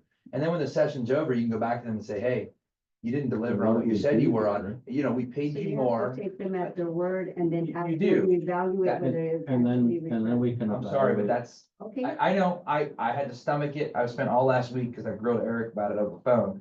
And we didn't know, and I just went and did it. We have to say, look, what did you do with us during the session? We asked you to do this. Did you get it? If you didn't, either we need a lower rate with you because you can't deliver, or we're gonna just change, and then you'll probably just change it somebody else. And we did that evaluation last year when they were at $9,500. That's why I came to the board. I went to the DeVoe Burger Group after the legislative session and those bills were done. And my opinion didn't help us at all once the negotiation with the lease was done. And I said, 9,500 is much too much. We've got to cut this. And so we negotiated down then the 4,500. So I think it's a Is this a month-to-month contract it's a that we have? fluent type of deal. So what where you're we have saying to- is, maybe you just add a little bit more to that fourth bullet point, that the next 6 months is gonna be, or till December, I think that's what it's. Session, for, right? yeah. For December. Is that what? I'm it's- proposing to December. To Yeah. December, that there is going to be additional time needed to be able to advance SB 588. The other two are kind of not as urgent. They of course need to be moved on, but I don't think but just add a little bit more to be able to justify increasing it. But I Aren't think, the bullet points that, but I I mean, I'm think- happy to add whatever you Well, want, then but do I it. thought that So just do it. it's in there. No, Isn't it's the, just- If I'm If I saying it's read not in this- there, then it's not in there. Just do it. isn't the point? I guess I'm missing what you're wanting me to add. Well, let me because it's see in if there. I understand it half as well as you. Isn't the point of this discussion to focus the legislative committee to to create additional elements in our needs that causes the lobbying company to say, these are the deliveries, the deliverables we commit to? Isn't that really the whole point of this You're discussion? saying, take it back to the legislative committee, let them finish filling this out with the, like, what we're gonna be demanding of them. And I think that's gonna take time with the legislative committee as they're just getting started. I think Kimberly's gonna come up with 1,000 things we Yeah. need to work on. What else have the deliverable? So- You gotta give her Give it a little input time. into our decision. What, if Kimberly's decision was sitting right here in the body of Kimberly and her voice, you'd be able to make a much more enlightened decision. But we're gonna motion to, I think, maybe approve this. We'll take it back with those comments to the board meeting. Maybe Kimberly can step make up and it- comment. Let's Make simply, it a recommendation to the board. exactly right. And they communicate at the board, you hear that then, because what I hate to do is table this and have to come back next No, month. right. and they're No, we're gonna good. be highly involved in it. And if you need to talk to Kimberly, Just I tell know. Kimberly, tell But Kimberly you're to be saying, prepared. you already added it in there, but I'm saying no, and you had another director say, usually we'll get this kind of input from the legislative. Why don't you committee. just We're ask trying to cut Kimberly- the time. Okay, I will ask Kimberly To be to, ready to make I- additions to discussion before it's Should be happy put to. for a motion. So that which comes out of it has everything in here, plus Kimberly's input. just get a little bit more information, that way we don't hold you down for another month when you could just get more information. I know you think that it's enough, but it doesn't hurt to get a little bit more to be able to justify increasing it by $3,000. Put it in, as an additional couple of lines or bullet points, whatever that Kimberly Go said. for a It's fiscal- realistic that we could do this. Okay, let's keep So do going. we need to take action or we just, To table the matter, someone just needs to, not action, but the committee. So of the can we whole. vote on I this? think it needs- Move it I think it forward. needs to Oh, be a little bit more recommended information. with additional information. Yeah, Second. Just a little bit more info. I'll second that. Okay. any public comments? No. All right. All in favor? Aye. Aye, thank you. I knew this was gonna come up. I just, yeah. Good, thank you. Okay. Number 5.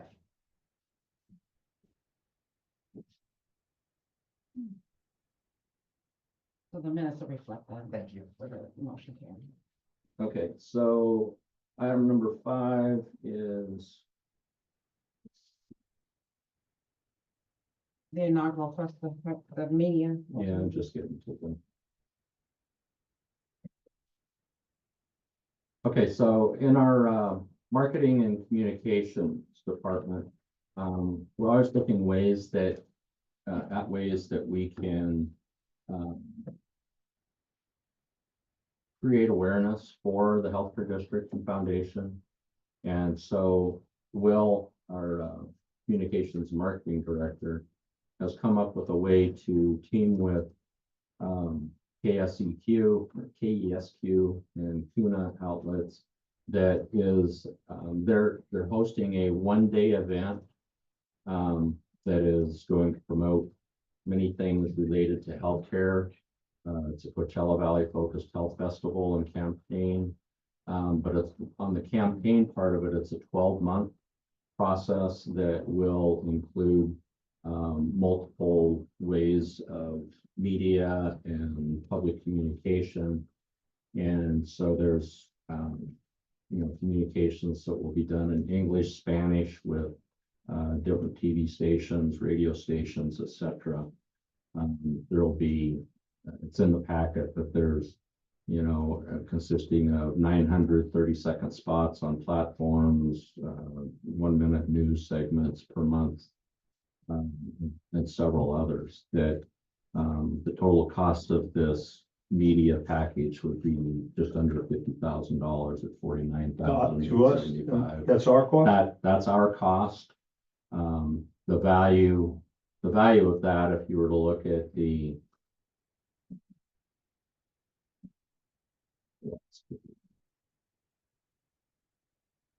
I'm sorry, are you talking, oh, are you talking to me or? the very last page, the total value is 85,000. Our cost is roughly 50,000. One of the things I think I mentioned casually to you and to Will was getting a public service announcement on the Acrisure board, which sits That's on our. not free, it's very expensive. Even as a public service announcement? Public service announcements should be free. They're done by post radio and television all the time. Unless you know for a fact that I'm wrong, then I'll stand corrected. Well, we'll double check on that, but I know you were talking about posting on their sign. Just get, I'm thinking in the context of a public service announcement that media does as a standard aspect of their overall operating budget. I'm not suggesting that we pay for it, so that we're clear about that. That wasn't my purpose at all. Number one. Number two, the other thing I've mentioned casually is us developing a half an hour TV program on the public access channel that would allow us to showcase our grantees. You could host it, Will could host it, somebody can host it, but again, something that would allow us to be the showcase platform for our grants. We are, Podcasting. I think we is a have new thing. started. Yeah, but this is on public We have- channels. I think more people probably will listen to the podcast. Podcast, well, anything. I mean, We Any and are all. doing podcasts. We Yeah. have started those. We just sent out the first Right, one. right, I saw It that. was done. Might be a good way to trial that idea on a Yeah. podcast and see how it clicks, and if it's like, hey, we need more content, I mean, no offense, not many people are putting stuff on public broadcast stations that are being seen. I mean, That too, YouTube TV, that if you too. want to stream it on X or Twitch or something like that, you're gonna reach a lot more people than you're gonna reach Yeah. than. Oh, it was a concept and you've improved on the concept. That's I love fine. the idea because I think that's a great thing for Will, because I think their podcast was pretty successful. They just rolled out, so it sounded like it was a pretty good first. Yeah, move. I think it's gonna be a good, Does Will need this to reach the people? Do you need this? Are you gonna advertise the mobile health clinics we're doing? I mean, is that part of the strategy here? I think it'll be part of the content that's. Because what's the mission that we're trying to get? We have it, we're gonna fund to get multimedia. What are we trying to get? Awareness, involvement, increase access. What's the? All of the above. I All of- mean, anything that we're wanting to roll out and communicate, whether it's Yeah, I like, the mobile units, any kind of programming that we want. And I like the idea. Our grantees, we have 1 million grantees And we can who are high highlight caliber grantees. organizations. We And I can mean, highlight grantees for Yeah. that too. Because- You said it was a one-day event. Did they set the date? That's not in here yet. I don't think they have. Yeah. How many They're, participants are they're they starting collecting? in May, but I don't know the exact date. Well, How many participants are they collecting 50 grand from? As many as they can. Well, yeah, I mean, are we a universe of one or are we a universe of 21? 21, probably. I Okay. mean, they're trying to generate revenue. But again, part of the issue that I learned through the last election cycle is that not many people even know what the Desert Healthcare District is. I mean, I work in healthcare and the physicians that I work with have no idea. So if we can use this to, one, increase access, two, increase awareness of what this board does and what they will be doing with our strategic plan, I think there's a lot of value. I don't know how to quantify what it costs to put stuff on TV, or to produce any of this. I don't know if this is a production cost as well in here, to produce these, but, Well, and I think 50,000 for a year of this process. I mean, if it was just for the 1 day event, No, I'd say yeah. out. well, you get 30-minute on-air television specials, you get 2 of those, you get 900 health insights airing across all properties, 30-second clips. I mean, most people can't pay more than 30 seconds of attention anyways. I mean, And seriously, so we're like, collectively probably spending more than this, with. it's really all up these. to Will, I think, and what your group thinks you can do with it. I think, my missions for that group would be, like I said, awareness and access, 2 things that we need more of here because nobody even knows what this is. So, if that involves a 30-second commercial that gets shown on TV or whatever, or Well, that's- radio, This we get the TV airtime and radio. they have it on there, right? So the 2 30-minute TV specials airing 4 times, do we have an idea of when those times would be? Do we have a choice or? 3:30 a.m. on a Something that is Sunday. actually- On a Sunday, 3 a.m. on a Sunday. But honestly, it's not, That's all that would be planned. Okay, so I just wanna make sure that we- Just setting up. That we don't get such a crappy timeline. You're gonna get pretty- you're- Okay, that's not even worth it. They're, And they're that, gonna treat us right on the. but we really just want little blips too, of commercials in there. yeah. 'Cause like I said, people aren't gonna watch a whole commercial. They might listen to a podcast, but I don't think people are gonna watch a 30-minute Every now segment. and then you see a network, a 15-second commercial on TV. Even before the basketball games, I remember seeing one during the NCAA. There was a couple of the Desert Network commercials. So yeah. someone's mining the field, so to speak, or harvesting the crops. Well, we just asked for that, but I think there's a lot of value in 30-second blips to make awareness of what we're doing so that hopefully next time people are like, I've seen something about the healthcare district. My second question that I had, that I asked for 2, to be You aired. have to do the first- One is, this is my second question, Desert Experts Directory, what is that? It's like a Saturday morning, I think, show where there's like a roundtable of physicians that talk about matters that are health related here locally in the desert. So they have a bunch of physicians. Oh, I that- have seen it. It's a TV segment. It's Yeah, a little it's a bit TV of, segment. it's a TV segment. I've seen Amazing. it. Never been invited, but I've seen it. Now, Eisenhower has a radio program, a 30-minute radio program on radio, where they're promoting Eisenhower and its physicians. And it's I saw programming. An ad in the paper for some conference that you were speaking at. Was that right? Mhm.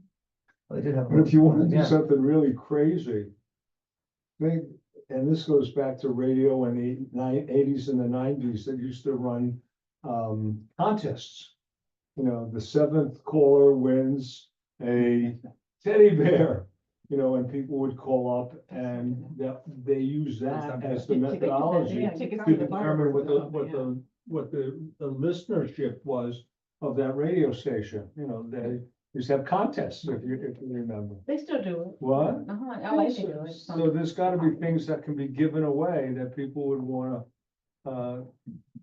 there's a lot to be done in promotion, let's just say it that way. I think, you know, from experience, when we ran the Connect.e media campaign, which is very similar to this, I think we had great results from that. Our attendance or the clicks for a Connect.e platform, we were able to get really good analytics from this. So I think expanding on that and making it district-wide Sure. and multi-language, I think that's the other Huge. key component Yeah. here. That we're not only gonna be doing things in English, but also La Poderosa, which, we know that our Spanish-speaking community gets more information from the There you radio go. than they See, actually that's what do, I think, Right. right there. than So. thank another you. means. So I think that holds a lot of value. I think that's significant. With that in mind, I'm just wondering, is there any way that we could assess, where we are now as a baseline and where we would be like in 2 years' time? To be able to see whether there is greater awareness? Because I did see a lot of commercials during the election Eventually. thing. And so I think, I just want to see that we are kind of taking an interest in learning whether we're doing a good job and where we could do better. Well, it's a direction I think we can give Will, website touches, podcast reviews. And then really, I think as you start to produce this, look at what's coming back. You get all of the information, all of the demographics, time on page, time watching commercial. I think this is kind of a test into that, to be honest with you, that I don't know. I don't know if we'll do this next year, but maybe we're gonna get a massive return on it. Like, yeah, we're definitely doing this. Or like, this isn't the best way to reach who we're trying to reach. I don't know how to answer it. And I don't Maybe we know. could connect it to the heart report. Do we have a questions in there to assess awareness of the healthcare district on that? Maybe that's something that we could think about The adding in Haran the report? future. The health community assessment, no, but maybe that's something that we consider for the future at the next time when they do it. Is, how we could assess, because I think that's probably the biggest touches that they make. I know it's harder to get people to do a survey, but just to be able to assess, are we, it's gonna be 3 years, it's every 3 years, right? They have a new one Kind actually of coming keep out. that in mind, Coming out, is yeah. that, Sure. how we can, and Or maybe you they can can hire do. them independently. just Yeah, to so I was do thinking something. maybe we do something in advance to be able to assess, how are we doing with bringing greater awareness? Well, just Uh, watch the drives to the website, put something on the Yeah. webpage, post something out, so run a campaign on That's on great the if radio. people have computers, but a lot of people don't have computers in the eastern Coachella Valley, so I want to have a better assessment of how are we doing to the harder to reach We have to communities. give them some way. So maybe that's something Internet you stuff. could. We have to give a way to have them communicate back to us, and I don't know, I think it's something we can ask Will. and- But I'm okay with this moving, if you're Sure. looking for a motion, I will move approval. Right, I think- I'll second. All in favor? Aye. All right, great. Next one is me. But just one question, with the caveat that we receive a report within X number of days. We have to have some accountability for this. Mhm. So when do we want to hear back from this organization? Through Will or whomever? Well, I think Will can give, he can probably give an update report periodically. I think it's Okay, a well, board when do meetings. we want the first report? 6 months? Yeah, I think Is that That's fine. too soon, too late, just you know? monthly, just give us a feedback. of what 6 the- months, yeah. Okay, and we'll have some metrics at that point. Theoretically, we'll have some metrics at that point.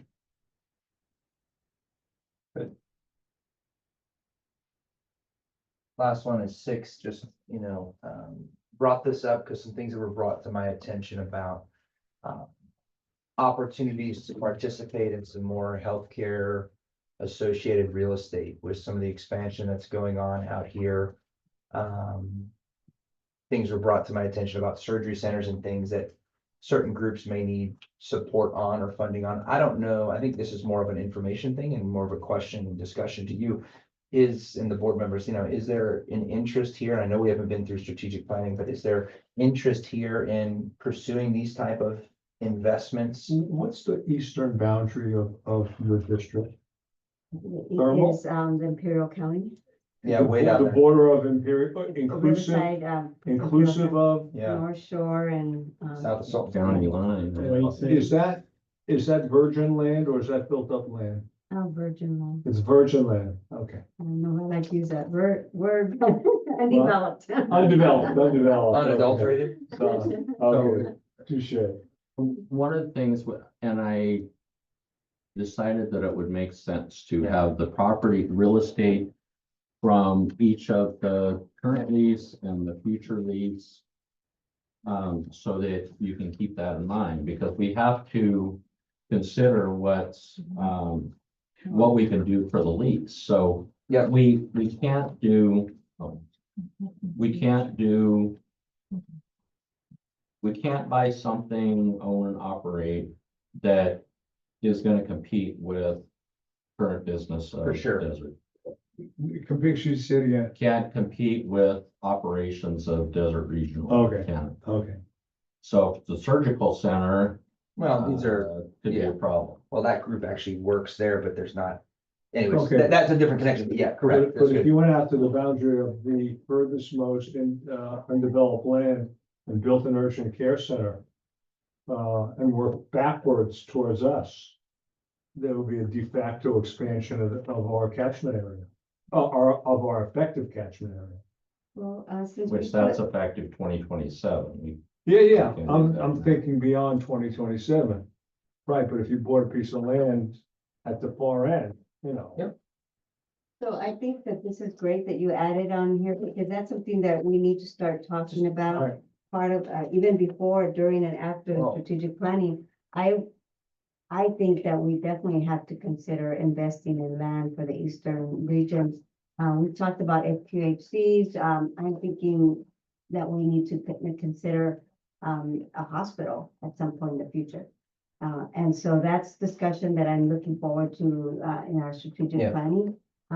But just, I like the fact that we are all thinking about different ideas on how to invest in something significant that we're looking 20 years down the road. Could be the beta I site for think- the urgent care hospital. I think with our discussion, you were talking about, if there's something that comes about Opportunities that come up to prior to us. strategic planning Right, outcomes. Do we if want there's to something review to that consider. here? What do we do with those opportunities? Because I think there are opportunities for us to participate in increasing access to care that, oftentimes are limited by certain physician groups' inability to either purchase, or they're limited by, hey, we can't fund this group, we can't fund this acquisition, yet we can service the people that would come there, much like a mobile unit. Is that something that we want to bring to this group to review if those opportunities come before we bring them out? I guess I don't know the right path to bring this into the group as they come up. Well, our CEO had proposed and the board approved that we continue to work under our current strategic plan Sure. until we get a new one. Yep. And so I think that was, we were all anxious to do things, but we can't be all Sure. over the place. So we agreed that we wanted We'll to just stick stay with any of the those current- things. that- but we should be monitoring opportunities, Yeah. yeah. So if I may. Yeah, of course. We did contract with CBEP, Coachella Valley Economic Partnership, for Mm-hmm. an economic impact on bringing physicians and physician groups. And then how it economically impact the Coachella Valley, which Dave Robinson will be giving a PowerPoint overview to the board this month. And I think you'll be pretty interested to see what come up with, what physicians coming in, not just physicians, but they would have to build an office.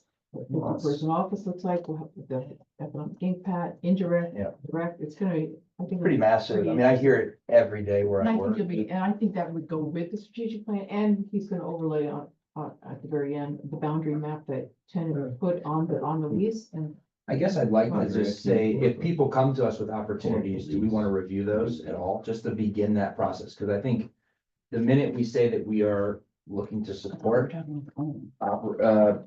options like this, people are gonna come to us and say, hey, we're looking to do this. Do you want to partner with us on that, on this project? And I don't know, I think it's a good place to start, because it'd be nice to have things run through us, whether we just say no, thank Right. you, or can't do it.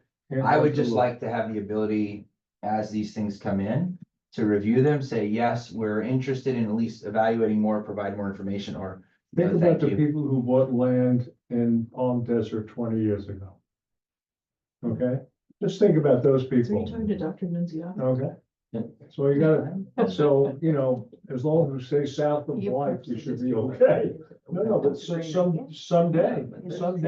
And one of the things that Donna was, I think, started to mention with this report from CVAP is that David has like an interactive map that you can look at based on the study that they've done, what it would look like if you're talking about putting a medical facility like an urgent care or clinic in certain locations of those designated areas that are per the new lease, you know, the underserved areas and those other designated areas that we can build and own real estate.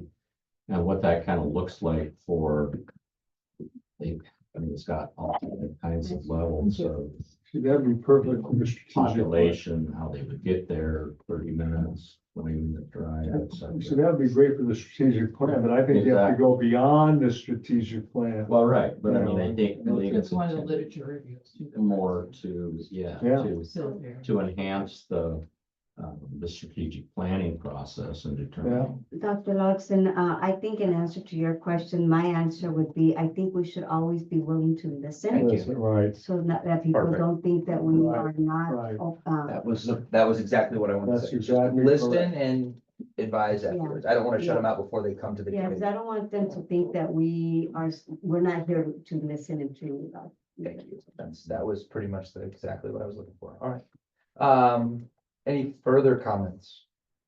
I have a comment, well, a question on, how this, present, this to our CEO, Flying Food Bank.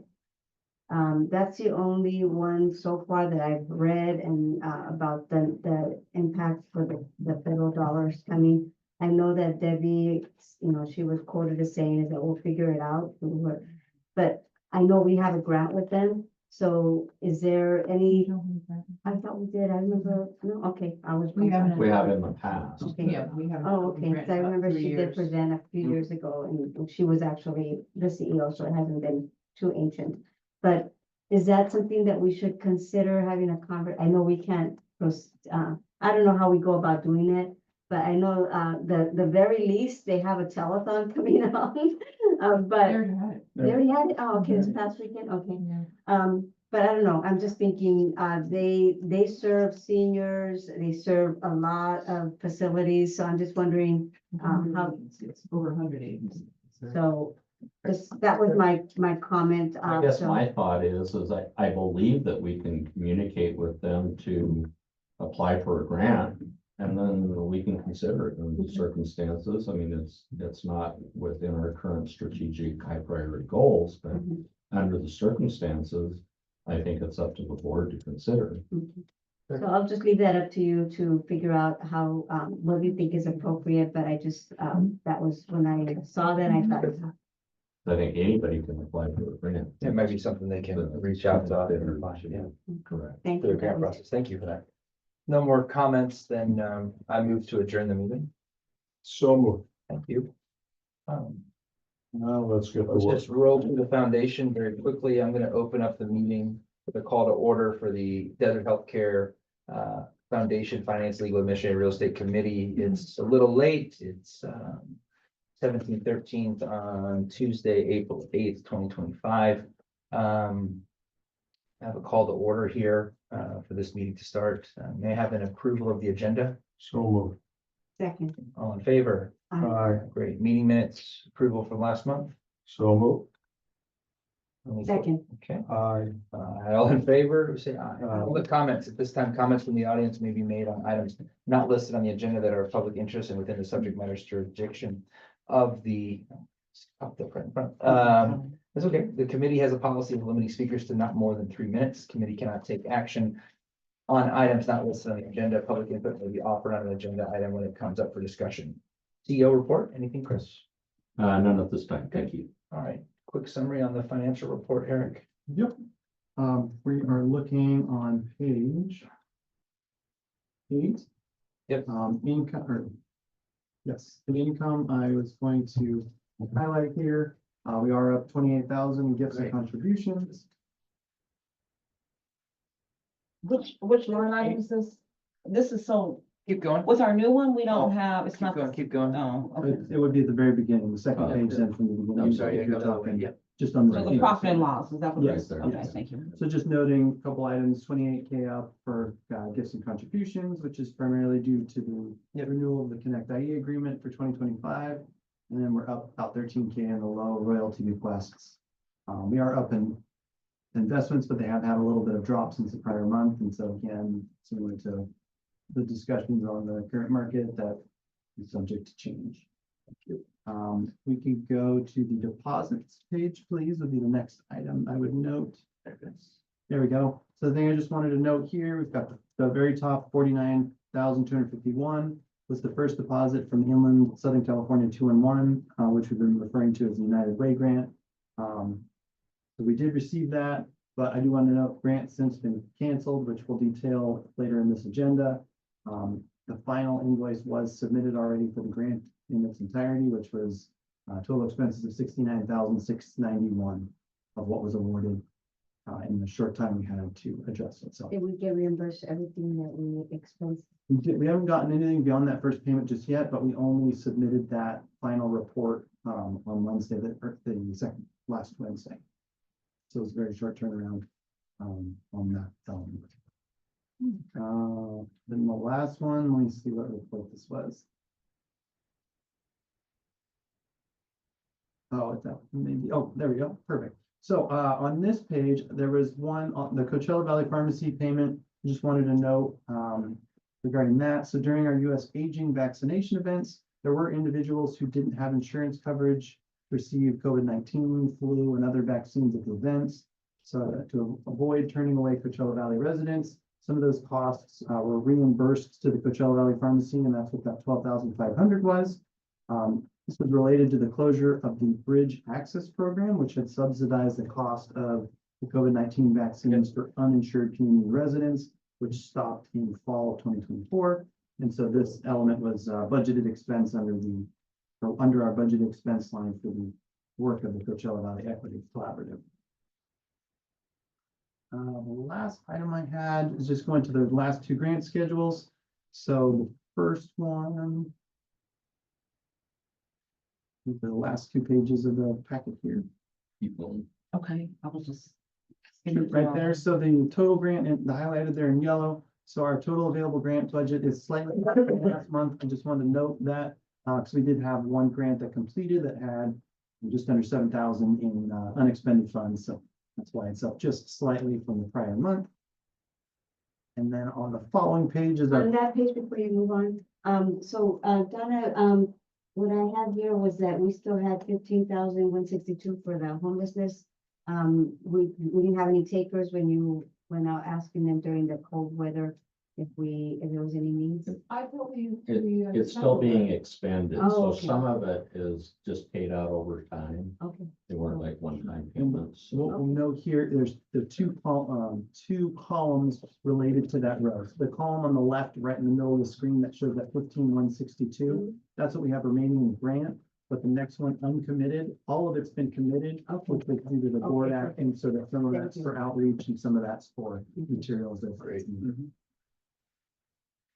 And now on the next page, the last element, this is our pass-through. So this reflects the US Aging and United Way grants.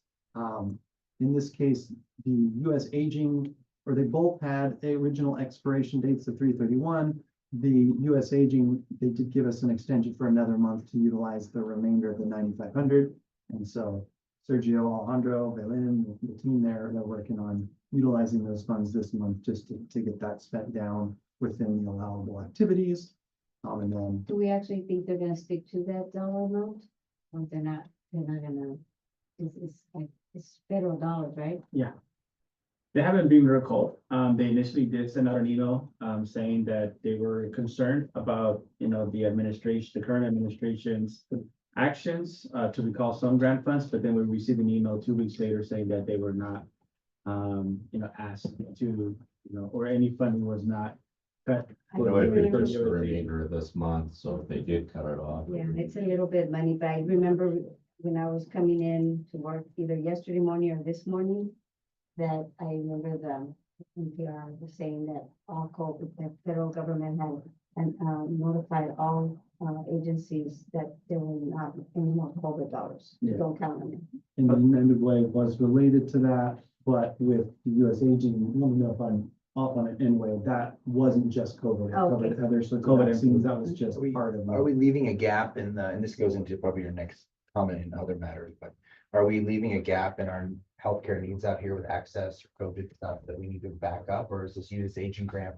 It dies, goes away, we're fine.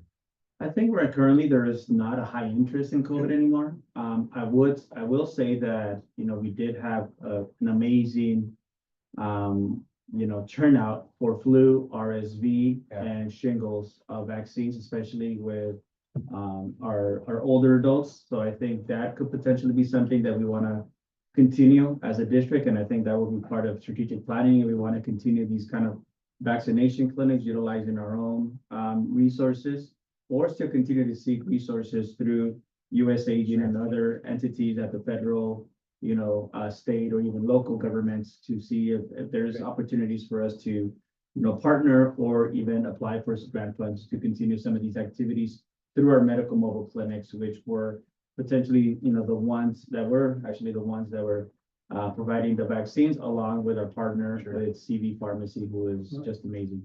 But to Dr. Hobson's question, I'm pretty sure it's CVS that's communicating with seniors saying, if you haven't gotten a booster within 6 months, it's time to get a COVID booster again.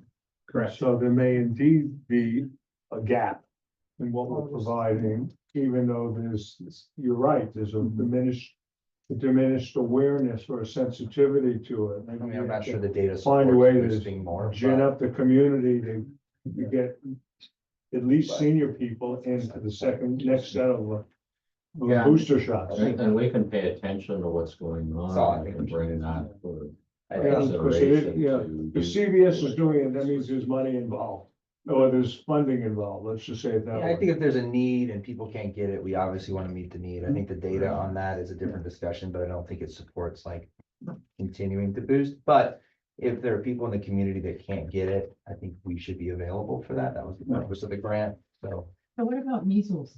They've been saying that even people that were born after 1957 should get the booster. So I mean, that could be. that's different good. right on this one. I mean, I think you are probably okay with that. I think the communities that get impacted are like the Mennonite community in Texas that are just unvaccinated completely. I think you have a lot of herd immunity with that, so I think you're probably okay. I think that's still a very valid vaccine that has proven its worth over and over and over again. So MMR has been a very, very successful treatment for that. But yeah, I mean, but I think most of that's probably covered on general insurance or even just, uninsured can get that. So if you have a baby born, they're gonna on that schedule right away. So, okay. Anything else, sir? Well, one thing I wanted to add with Go the ahead. COVID-19, we are still partnering with RUHS Public Health. They are still doing vaccination clinics. So we are promoting their vaccination clinics through our social media outreach. So we are still, even though we're not getting paid directly from US Aging, the county still has their mobile vaccination teams, which we're partnering with to co-host events. Any questions from the board? Publics? comments? There hasn't been a decrease in those attendees at those events, any threats of ICE or anything? Even before ICE, we were getting very, very low attendance, especially once we were out of the flu season. But it'll pick up here, I would say September, October, once flu season starts once again. There'll be community members seeking the flu vaccine, so that's where potentially we could come in and fill that gap. Just see what the need is. Okay. Yeah. Public comments? No. Okay. Motion to approve these financial reports. So, second. Perfect. And you, I'll second All in the- favor? Aye. I think the other matters, we discussed the RUHS. Yeah, just Yeah, right but- quick, the RUHS was canceled as of March 24th, so we have billed as of April 2nd for all expenses through March 24th. So that one's over. The next item, so that's informational. The next item also is informational, which is regarding the Connect IE by IEHP. We received a letter from IEHP that they're requesting a 20% reduction to all vendor contracts. And so we discussed internally, and that we feel that we can continue to complete the activities for the costs associated. We would use a lower staff compensation level to accommodate the rest of that work. And if it's something that that we would consider looking at continuing on and adding more of that internally, we can, but we felt like we could complete that contract this year with the 20% reduction. Thank you. And you'll give us some feedback as to how effective that is, assess Connect IE, whether people are really using it. Yeah, we're able to get metrics, and I could provide a report if that is something that, you know, this committee or the board would like to look at. And I think every grant is awarded, we have a grant award meeting, and Alejandro will do his shtick and onboard a lot of the grantees. I don't even know. We're anything still about it. getting a lot of. Yeah, a prime example, and thank you for mentioning that, Donna. A prime example of that would be St. John's Community Health, who just came into the valley in Indio, and a lot of their information was for their LA clinics. So we onboarded them, and we provided administrative access to their own profiles, so they could update to include the Indio clinic as part of all the services that they provide. So we are onboarding all these organizations that are not currently on the database. Thank you. Any public comments on this? No. Okay. Other comments from the committee? Okay, a motion to adjourn. Thank you, everyone. Thank you, everyone. Good meeting.